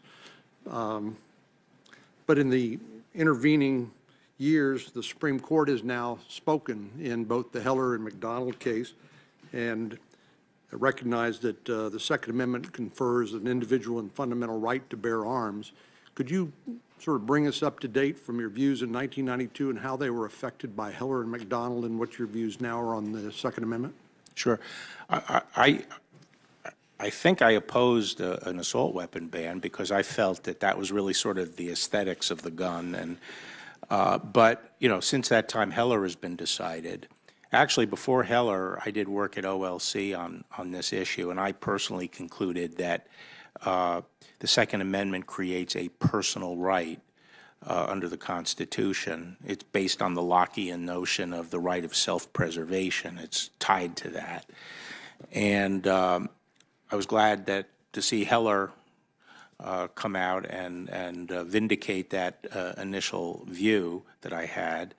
And so there's no question under Heller that the right to have weapons is firearms is protected under the Second Amendment and is a personal right. At the same time, there's room for reasonable regulation. And you know, from my standpoint, what I would look for is in assessing a regulation is what's the burden on law-abiding people, and is it proportionate to whatever benefit in terms of safety and effectiveness will be conferred. As I said just a moment ago, let's get down to the real problem we're confronting, which is keeping these weapons out of the hands of people who are mentally ill. And I think all the rest of this stuff is really essentially rhetoric until we really get that problem dealt with in terms of regulatory approaches. Well, as our colleague, the senator from Louisiana, Senator Kennedy, likes to say, the Bill of Rights is not an a la carte menu. And I agree with that. I also agree that there are many facets to these mass violence incidents. After the shooting at Sutherland Springs, we found out that the background check system, the National Instant Criminal Background Check system, was not being used appropriately by the U.S. government, in that case the Air Force. And if it had been, this individual who killed 20 people, injured 26 more at a Baptist church right outside of San Antonio, would not have been able to legally get his hands on the firearm by lying. Mm-hmm. But certainly the mental health issue that you mentioned, we've done work there with fixed NICS. In the fixed NICS area. We've also done expanded pilot programs on assisted outpatient treatment for people suffering from mental illness, recognizing that it's difficult for any family member to control, particularly an adult, but that providing an opportunity to go to court and get basically a civil order that would require them to comply with their doctor's orders, take their medication and the like. I'm thinking of Adam Lanza at the Sandy Hook shooting, whose mother did not know how to control him as he was getting more and more ill, and only to have him take her very weapon and then kill her and then go murder the innocent children. So on China, do you agree with me that China represents probably one of the preeminent economic challenges to America, particularly because of their theft of intellectual property and their exploitation of gaps in foreign investment that we've tried to address through improvement of the CFIUS process, the Committee on Foreign Investment in the United States? But talk to me a little bit about what you see the challenge of China, both economically and from a national security standpoint. Well, I think they're the paramount economic and military rival in the world. I think that they are very formidable because they take the long view. They've been stealing our technology, and they've been gradually building up their military power and investing in new technologies. I think from a military standpoint, it's very disturbing how much progress they're making, largely based on U.S. technology. I was very, I really thought that Attorney General Sessions was right on target in setting up his China initiative in the department to start going after the pirating of American technology and other kinds of illegal activities that Chinese nationals are involved in here in the United States and even abroad. Do you share my skepticism at Chinese telecommunications companies like Huawei and ZTE in terms of how that, once in the hands or in the networks of unsuspecting countries, that could be used for espionage purposes and theft of intellectual property? Yes, in fact, even in my old Verizon days, we understood the danger and would not use that kind of equipment, even though it would be economically attractive. Before Senator Leahy, I'd like to, on behalf of Senator Feinstein, introduce into the record letters that express opposition and concern from groups like the Leadership Conference on Civil and Human Rights, Planned Parenthood, People for the American Way, National Education Association, Alliance for Justice, NARAL, National Urban League, the National Council of Jewish Women, Center for American Progress, and the Human Rights Campaign, and a letter from Representative Paul Gravala. I hope I got his name right, from Arizona. In support, we have letters from the International Association of Chiefs of Police, a letter from the National Fraternal Order of Police, numerous letters signed from 100 former federal law enforcement, national security officials, including 3 former attorney generals, and a lot of U.S. attorneys and heads of the CIA, FBI, and Department of Homeland Security, a letter from the National Narcotics Officers Association, a letter from the International Union of Public Police Associations, a letter from Major Cities Chiefs Association, a letter from the Association of State Criminal Investigative Agencies. Without objection, I'd like to enter all that into the record. Senator Leahy. Thank you, Mr. Chairman. Just when you just mentioned being at Verizon during the NSA's metadata program, we also had the PRISM upstream.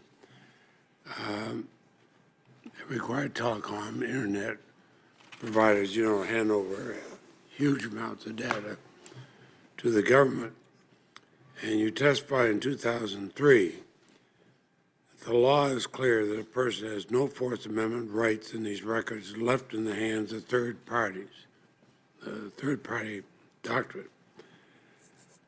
I actually disagreed with you at that time, and I hope you would now, especially as the Carpenter decision that just came down and written by Chief Justice Roberts, that this is generally requiring the government to get a warrant to obtain geolocation information through cell site location information.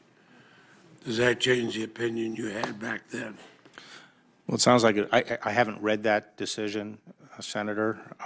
It may modify my views. I'd have to read the decision. I was going on the Miller decision relating to bank records. But also, you mentioned you were tying this to the NSA collection because, and then tying it to my testimony because, You had said that no person has no Fourth Amendment rights to these records left in the hands of third parties, the third-party doctrine. Yeah, that was the. Which seems to be undercut by Carpenter. Okay, I'll take a look at that. But then would you? I don't want people to have the impression that Verizon was involved in. Would you respond spying. for the record? Yes, sure, certainly. And you said back in November 2017, you saw more basis for investigating the Uranium One deal than the supposed collusion between President Trump and Russia. And by not pursuing these matters, the department is abdicating its responsibility. Just about everybody's debunked the Uranium One controversy. I think probably the nail in the coffin was President Trump's biggest supporter, Fox News, debunked it. Did I miss something in there? No, actually, you'll notice that there were no quotes around that, and then the next sentence is plural matters. And my recollection of that is what, I think it was relating to the letter and the appointment of Huber in Utah to look into a number of things. And the point I was trying to make there was that whatever the standard is for launching an investigation, it should be dealt with even-handedly. Whatever that trigger is should be applied to all. I have no knowledge of the uranium one. I didn't particularly think that was necessarily something that should be pursued aggressively. I was trying to make the point that there was a lot out there, and I think all that stuff at the time was being looked at by Huber. That's my recollection. I may be wrong on that. Well, I think the fact that the investigation has been pretty well debunked, we don't have to worry about it in the future. But we do have one thing that's happening right now. The Trump shutdown is in its 25th day. Justice Department has 13,000 FBI agents, 16,000 prison guards, 3,600 U.S. Marshals, 4,300 drug enforcement agents. They're all working without pay. The FBI Agents Association, I realize it's not part of the government, but the association described the effect of the shutdown as a potential national security issue. So let me just ask you, in your years of experience at the department, what impact do you believe a long-term shutdown has on law enforcement? Well, I think most people involved in law enforcement are, I don't know if the lingo is still the same. They used to be called essential. I think it's been changed to something else, but I think they're on the job. But obviously, people would like to see the shutdown ended, and that's why people want to see some kind of compromise. And you call it the Trump shutdown, but I mean, it takes two to tango, and you sort of wonder why only can't because he called it that in his Oh. meeting at the Okay. White House, and I said, finally, I've got something I could agree with him on. And because Senator Shelby and I had put together appropriations bills that passed almost unanimously in the Senate at a time when that would have kept the government open. That's at a time when it's hard to get something unanimous saying the sun would rise in the east. And I was just agreeing with the president, but no matter what you call it, isn't it a fact that this does have an effect on law enforcement? Well, not having a wall also has an effect on law enforcement. And not paying our law enforcement people. We both had experience in law enforcement, you at the national level, me at the state level. You don't pay our law enforcement people, I think there's an effect. You have some very dedicated people, but you have some very distracted people. Do you believe that voter ID laws and similar restrictions on voting actually promote democracy by discouraging voters who are not really paying attention to what's going on? Going back to a panel discussion you had a few years ago. Yeah. What I said there was that in that panel discussion, there was a lot of people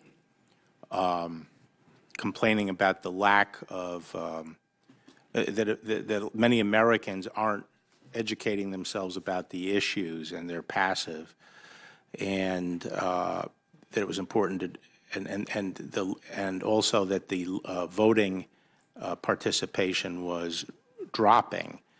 And I said my position was that the underlying problem is the citizen, the citizen who's not paying attention to public events, not educating themselves about the issues and so forth, and that the non-voting is a symptom. And I didn't see driving up participation as addressing the primary underlying problem. That was my point. And I pointed out that when the Constitution was adopted, the turnout was about 33%, my understanding. So, and then I said, low participation has been a problem from the very beginning. But my view is that voter turnout shouldn't be artificially driven up without also addressing the issue of an informed citizenry, which I think is a problem. We do have voting laws that guard against discrimination, the arbitrary closing of voting booths in a predominantly African-American area, for example. Would you have any problem in vigorously enforcing our voting rights laws that are on the books? Of what? Vigorously? No, not at all. I said one of my priorities would be that. I think we have to enforce the voting rights. And I wasn't suggesting that voting should be suppressed. I was just saying that the low turnout is ultimately attributable to sort of the, I don't know what the word to use is, but, you know, the citizenry doesn't seem to be that engaged, you know, in the public affairs of the country. Well, they are in Vermont. Hmm? So they are in Vermont. Yeah, We have one of the highest turnouts in the country. That's good. Yeah, excellent. Thank you. Thank you, Mr. Chairman. Thank you. We're going to have 2 votes at 4:10. Can you go for a bit longer? Senator Sass. Thank you, Chairman. General, I'd like to return to the disturbing topics of human trafficking and sex trafficking. You've answered a few questions here today. I'd like to look at the November 28th Miami Herald investigative series that I know that you followed into the crimes of Jeffrey Epstein, and I want to quote from that. Epstein, a wealthy hedge fund manager, quote, assembled a large cult-like network of underage girls with the help of young female recruiters to coerce into having sex acts behind the walls of his opulent waterfront mansion as often as 3 times a day, close quote.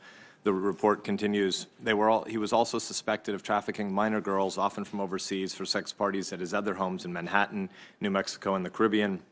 The Herald series continues, quote, in 2007, despite ample physical evidence and multiple witnesses corroborating the girls' stories, federal prosecutors and Epstein's lawyers quietly put together a remarkable deal for Epstein, then age 54. He agreed to plead guilty to 2 felony prostitution charges in state court, and in exchange, he and his accomplices received immunity from federal sex trafficking charges that could have sent him to prison for the rest of his life. He served 13 months in a private wing of the Palm Beach County Stockade. His alleged co-conspirators who helped schedule his sex sessions were never prosecuted, and the deal, called, again, this is the Miami Herald, a federal non-prosecution agreement, was sealed so that no one, not even his victims, could know the full scope of Epstein's crimes and who else was involved, close quote. The fact that federal prosecutors appear to have crafted this secret sweetheart deal for a child rapist obviously enrages moms and dads everywhere. On this particular case, will you commit to making sure that there's a full and thorough investigation into the way DOJ handled the Epstein case? So, Senator,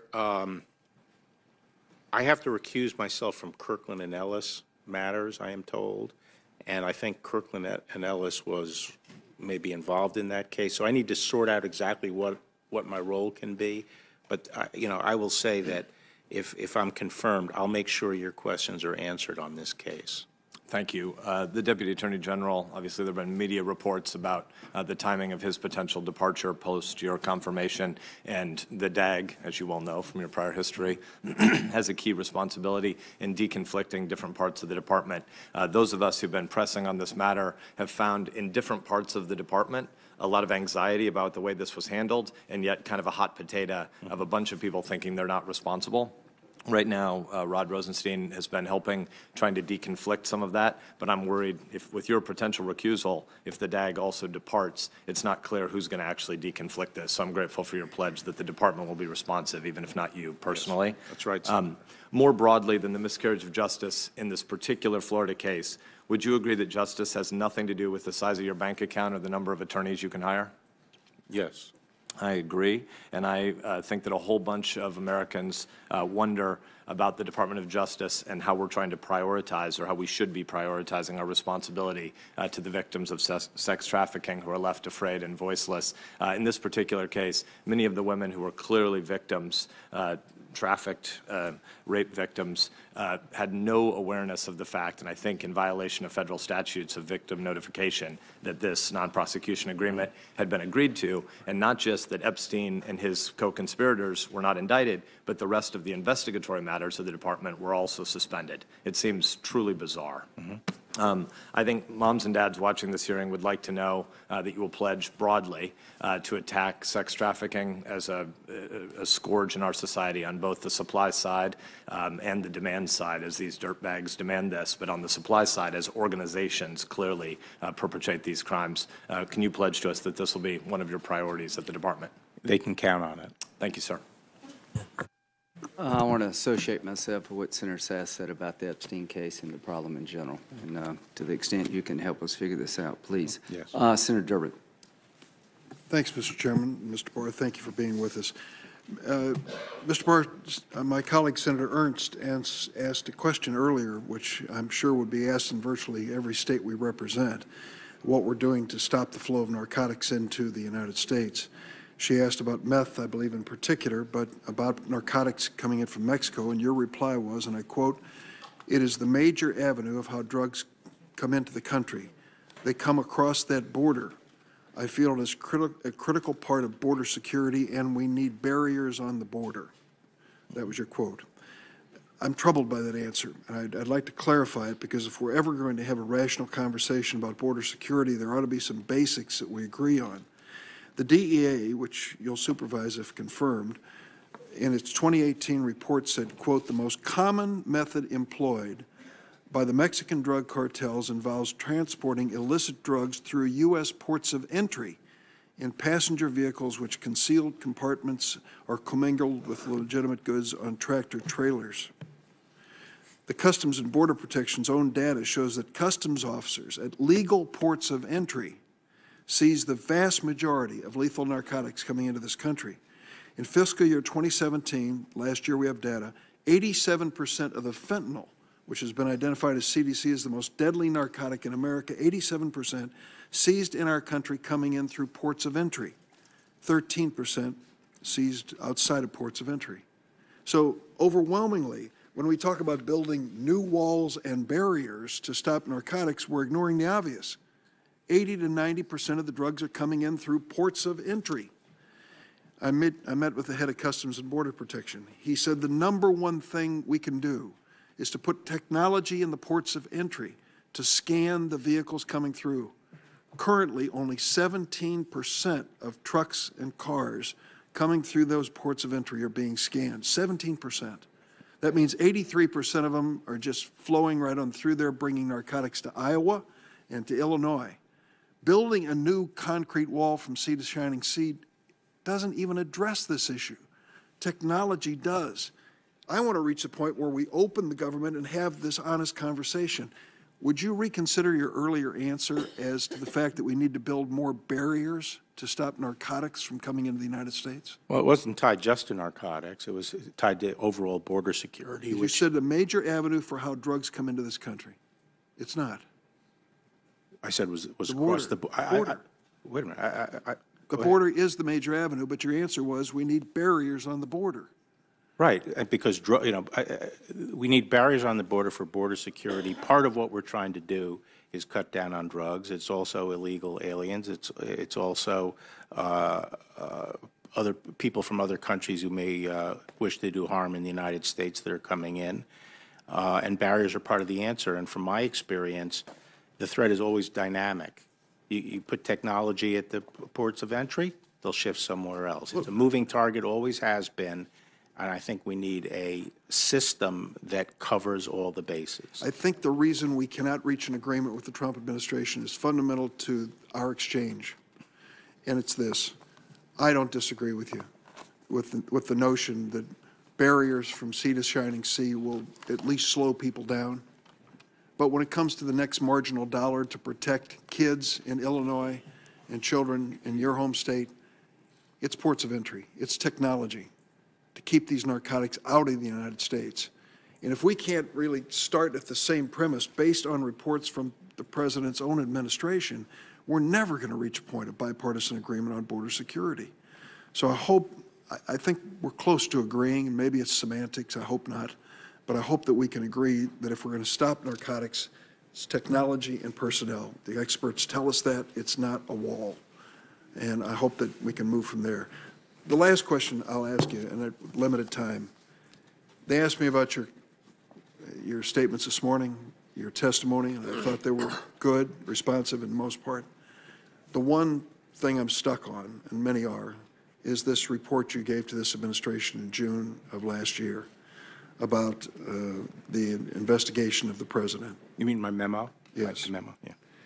And you said in there, Mueller should not be permitted to demand that the president submit to interrogation about alleged obstruction. You volunteered that. I'm trying to get around this. It sounds like it was an effort on your part to ingratiate yourself with an administration which is now nominating you for Attorney General. I'll give you one last chance. My time is up. Please respond. Okay. Well, first, what I was saying there was, again, based on speculation on my part, was that there has to be an adequate predicate, and if he was relying on just the firing of Mueller or the statement about Flynn and this specific statute, those two things, I didn't think it was an adequate predicate. I wasn't saying he may have other facts, he may have other theories that would support it. I was just pinpointing that. Number two, I can assure you I was not trying to ingratiate myself with anybody. The furthest thing from my mind was coming back into government, I can assure you that. And if I wanted to ingratiate myself or signal things, there are a lot more direct ways of doing it than that. For the record, I think you meant the firing of Mr. Comey. I think you said Mueller. Oh, okay, yeah. What did I say? Oh, yeah, the firing of Comey. Yeah, yeah. Thank you very much. Yeah. Just trying to help you. Thank you. I'll just take a couple of seconds to see if I can help clarify this, because I think it's been a very interesting hearing. So if there was some reason to believe that the president tried to coach somebody not to testify or testify falsely, that could be obstruction of justice. Yes, under that, yeah, under an obstruction statute, yes. So if there's some evidence that the president tried to conceal evidence, that would be obstruction of justice potentially, right? Right. Your point is just simply firing somebody, which is a personnel decision, is problematic for the system. Right, especially if you, what I'm saying is that doesn't fit under that statute. No, I got Show you. me some other statute, but that statute, no. Yeah, okay. Who's next? Senator Hawley, thank you. Thank you, Mr. Chairman. Mr. Barr, switching gears a little bit. Yesterday, a federal district court judge in Pennsylvania struck down the Trump administration's religious and moral exemptions to the contraceptive mandate under the Affordable Care Act. As part of this ruling, the district court judge issued a nationwide injunction to any enforcement or application of these rules. This is a growing trend. We've seen a lot of this in the last 2 years. We've seen lots and lots of district courts all across the country in various contexts, in the immigration context and others, issue nationwide injunctions. And now, of course, for those listening at home, the court, the entire nation is not within the jurisdiction of these courts. These courts are district courts. They reach a specific geographic areas delineated by law, and yet they're issuing increasingly commonly these injunctions that reach the entire country. This is a fairly unusual and fairly recent practice.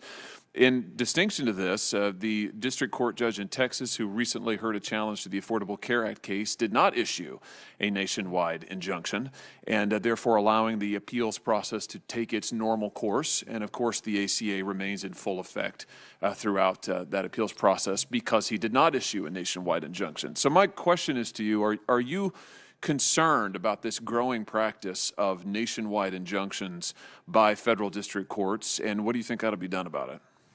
Yes, I'm very concerned by it. Earlier I was talking about this and saying that I think it mistakes the limitation on judicial power, which is a case or controversy limitation, and tries to grant relief to people who are not part of the case or controversy that's being decided. And as you said, it's really started in the 60s, and it's been picking up steam. And the fact of the matter is there are a lot of district court judges, and you can usually find one who somewhere in the country will agree with you. And so major democratic decisions can be held up by one judge nationwide. I'm also concerned that there's another trend, which is the willingness of some district court judges to wade into matters of national security, where in the past courts would not have presumed to be enjoining those kinds of things. And then the appeals process takes a long time, and so a lot of damage can be done before it gets to the Supreme Court and you get a definitive decision. And meanwhile, everything is stuck. Can you just say more? You're concerned about courts that wade into national security issues where traditionally they have hesitated to do so. Can you just say more about that? What do you have in mind? Like the travel ban. Mm-hmm.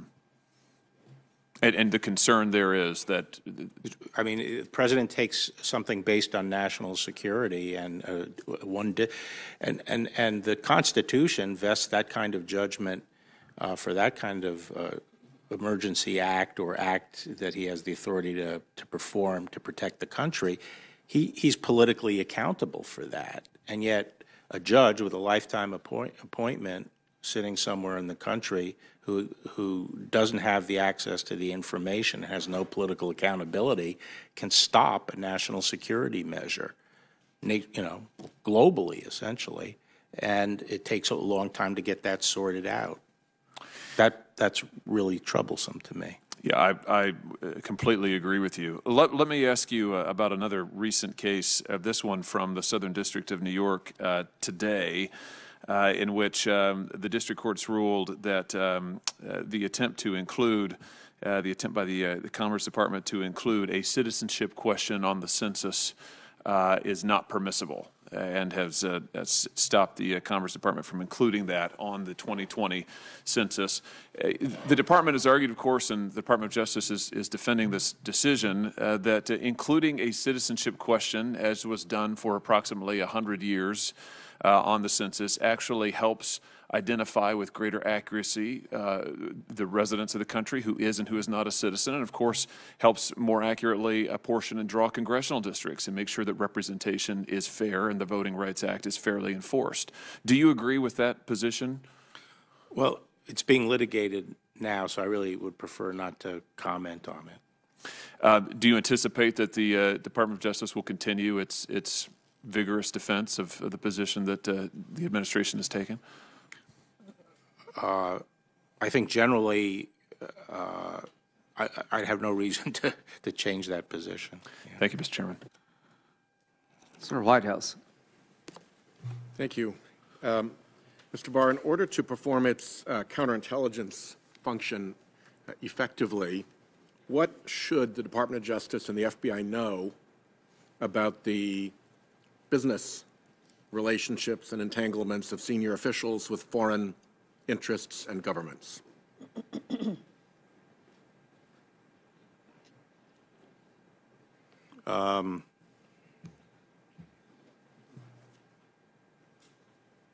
Well, usually, I guess usually investigations are started because there's some act that comes to the attention of the law enforcement agency that suggests someone is being disloyal to the United States. Except where and working for a foreign excuse me? Except where we require disclosures in order to give the law enforcement folks that advantage of knowing in advance when a senior official has a business entanglement with a foreign interest or power. Mm-hmm. So what should we know? What official are we talking about? Well, let's start with the president. Are you suggesting the president go through a background investigation by the FBI? No, I'm suggesting that when there's evidence that he has business relationships with foreign interests, then that may be a factual determination that would be of some note to our counterintelligence folks. Well, the financial disclosures that I think are filed by other, I don't even know if members of Congress file financial disclosures, do they? Yeah. They do. So do many officials in the executive branch. So that's for financial conflict. I don't think that's for counterintelligence purposes. Probably because very few people have business relationships with foreign interests, so it turns up much more often in a conflict. Well, business relationship with a foreign interest is not ordinarily a counterintelligence concern. Unless, of course, the person is a traitor. Or in a position to make decisions that are biased or influenced by those business relationships. Well, counterintelligence and treason are not the same thing, are they? Counterintelligence, you're usually trying to counter the intelligence activities of another country. Correct. And you may want to head off things, you may want to be aware of things, you may want to, there are a whole lot of things short of treason that are the counterintelligence function. Right. Including, counterintelligence focuses usually on foreign intelligence services and their activities. Trying to I think what influence we're American officials I off. think we're mixing apples and grapes or whatever here, because Well, financial maybe, or maybe disclosure we're goes. just having a hard time answering what ought to be a really easy question, which is that when a senior government official has business relationships with foreign interests and powers, we ought to know about it. That ought to be an easy proposition, and in the other administration it would be. Well, did congressmen go through background investigations to get access to classified information? That's a whole separate question. No, it's exactly Yes, the same question. we do a lot more reporting than we do. Well, your financial reporting, with all due respect, is not the same as a background investigation. You're elected by the people to hold an office, and, you don't get a background investigation to get on the Intelligence Committee. But we do have to do a lot of reporting. Okay, you don't want to answer it. I'll move on. Let's talk about corruptly in obstruction cases. I'm not sure I heard you correctly, so I want to make sure you have the chance to explain. But it sounded like you were saying that the word corruptly, used, as you said, adverbally, was a requirement that there be some form of destruction or interference with evidence. I have always read that term corruptly in obstruction of justice to impose an intent requirement, which is also what the Criminal Resources Manual of the Department of Justice says, and what I think virtually every appellate court has said. So it worries me if what you are trying to do here is to redefine the obstruction statute by narrowing the intent requirement and using the term corruptly to refer to something very different, which is the actual physical corruption, changing or damaging. I think I can allay your evidence. concerns. Yeah. Could you do that? Because if you look at the memo, you'll see that my discussion of corruptly is not up in the plain meaning section, where I'm talking about how you interpret the statute. And my basic argument as to why the statute covers destruction of evidence and hiding evidence and stuff like that is based on the word otherwise, Supreme Court decisions in Yates and Begay, also the fact that if you actually read it otherwise, it swallows up all. It becomes a one-clause, it wipes out everything else. If I can just cut to the... So then later on, I point out in my memo, point out that that reading is also supported by the understanding of the word corruptly, which the Poindexter case, D.C. Circuit case, I think had the most intelligent discussion of the word corruptly, which is it does refer to the kind of activity that's necessary, which is perverting a proceeding by corrupting it. So in the event that the Mueller investigation has turned up evidence of obstruction of justice by the president or people close to him, you would follow the Department of Justice's existing legal guidance with respect to what that word corruptly means. My interpretation of the statute was not predicated entirely on the word corruptly. I was just pointing out. And it is not your intention to change No, it's not my department intention. policy or department standards or department definitions, particularly as they may bear on obstruction by the president or people around him. That's right. Thank you. We're about to vote. Let's do one more. You deserve a break. You've done great. One, Senator Ernst, then we'll take a break, go vote. I'm going to vote and come back, give you about 15 minutes, and we'll just plow through till we're done. Senator Tillis?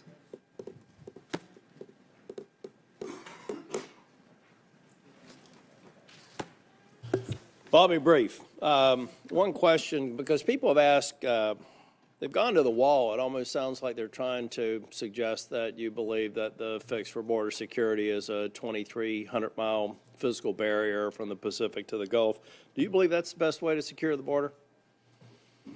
I'm not sure what the current thinking is on this, but when I was looking... Have you ever advocated for a wall or some sort of monolithic structure as the plan for securing the border? No. But I do believe we need to have a system all the way across. When I was looking at this, there were certain areas where, a wall didn't make any sense. You've used the word barrier. I don't think a 30-foot wall makes sense on, for example, 1,000-foot cliff. Right. Or one that's out in the middle of nowhere. Would you agree that, when we get away from this childish, everybody's saying it's a wall or not, that we're probably, the president's repeatedly said that we need wall structures, we may need steel slat structures, we may need to reinforce chain link fences with all-weather roads. We need aerostats so that we can identify people crossing the border that are otherwise desolate and not very frequently crossed. We need border patrol agents, and we need technology that interdicts all the illicit drugs at the legal ports of entry, that those are all elements of a barrier that actually will better prepare us to secure the border, eliminate the poison coming across the border, and perhaps reduce the amount of human trafficking that's coming through the legal ports of entry. Is that a better way to characterize your position on barriers that either are physical, technological, or otherwise? Yes. Thank you. Also, I can't leave without going back to, you were talking about a time when I was in my early 30s. I remember vividly just how dangerous things were getting back in the early 90s. I was 30 years old in 1990. I remember vividly the news reports and everything that we were trying to do to get ahead of the murderous environment that we were in. I think some people are trying to project, or at least maybe I've inferred, maybe incorrectly, but project what you were trying to do or what you were advocating for in the midst of a crisis, which was not mass incarceration of low-level nonviolent criminals, right, onto your view of, let's say, the First Step Act and what we're trying to do today. If you, hypothetical, maybe you can't answer it, but let's say you were Attorney General when we were moving First Step, which I supported. I supported criminal justice reforms in North Carolina when I was Speaker of the House. Are you fundamentally opposed to what we're trying to do with the First Step Act? No, I think some of those things make sense. If I had been at the table, I probably would have urged a few changes to it. But, overall, I don't have a problem with it. And you're fully aware the President and folks in the White House are supportive of the act. And yes. So you'll do everything you can to help us take that intent, the statutory intent, the things that you'll need to do is implement. In your role as Attorney General, I do believe you're going to be confirmed, to make sure that we get the full positive effect that we'll get out of the First Step Act. That's right, Senator. And, there were a number of things being lumped together. What I espoused in the 90s, when we had the highest crime rates in our history, was taking the chronic violent offenders with long criminal history records of predatory violence, and especially the ones that use guns in multiple offenses, and getting them off the streets and into prison. And I think you made the point that in some cases you were able to more clearly present evidence where they were involved in drug trafficking, but you knew damn well that they were a part of what was murdering these communities and making them very dangerous. And the point there was you were using every device possible to get them behind bars and off the streets so that you could make those communities safer. Right. Including the communities in Trenton, New Jersey. Right. Yep. So the other thing then there are drug penalties. And some of the drug penalties, yes, were draconian, and there were rational reasons for doing that at the time. And sometimes people got and we weren't going after people who needed treatment, who were, just because they were addicts. We were going after the people who were distributing the drugs. And, in the current circumstance, I understand there's data to support what was done in First Step. I understand those changes on the drug front. But I would not let up on chronic violent offenders because they commit a disproportionate amount of the predation in society. I hope you don't, because they need to go behind bars for a very, very long time. Thank you. All right, thank you, Mr. Barr. What we'll do, we'll come back with Senator Klobuchar. We're going to take a 15-minute break, and hopefully by then, both of us can vote and come back and continue, and we're just going to plow through till we get done today. So we'll be in recess for 15 minutes. This is his spelling.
Work goes on.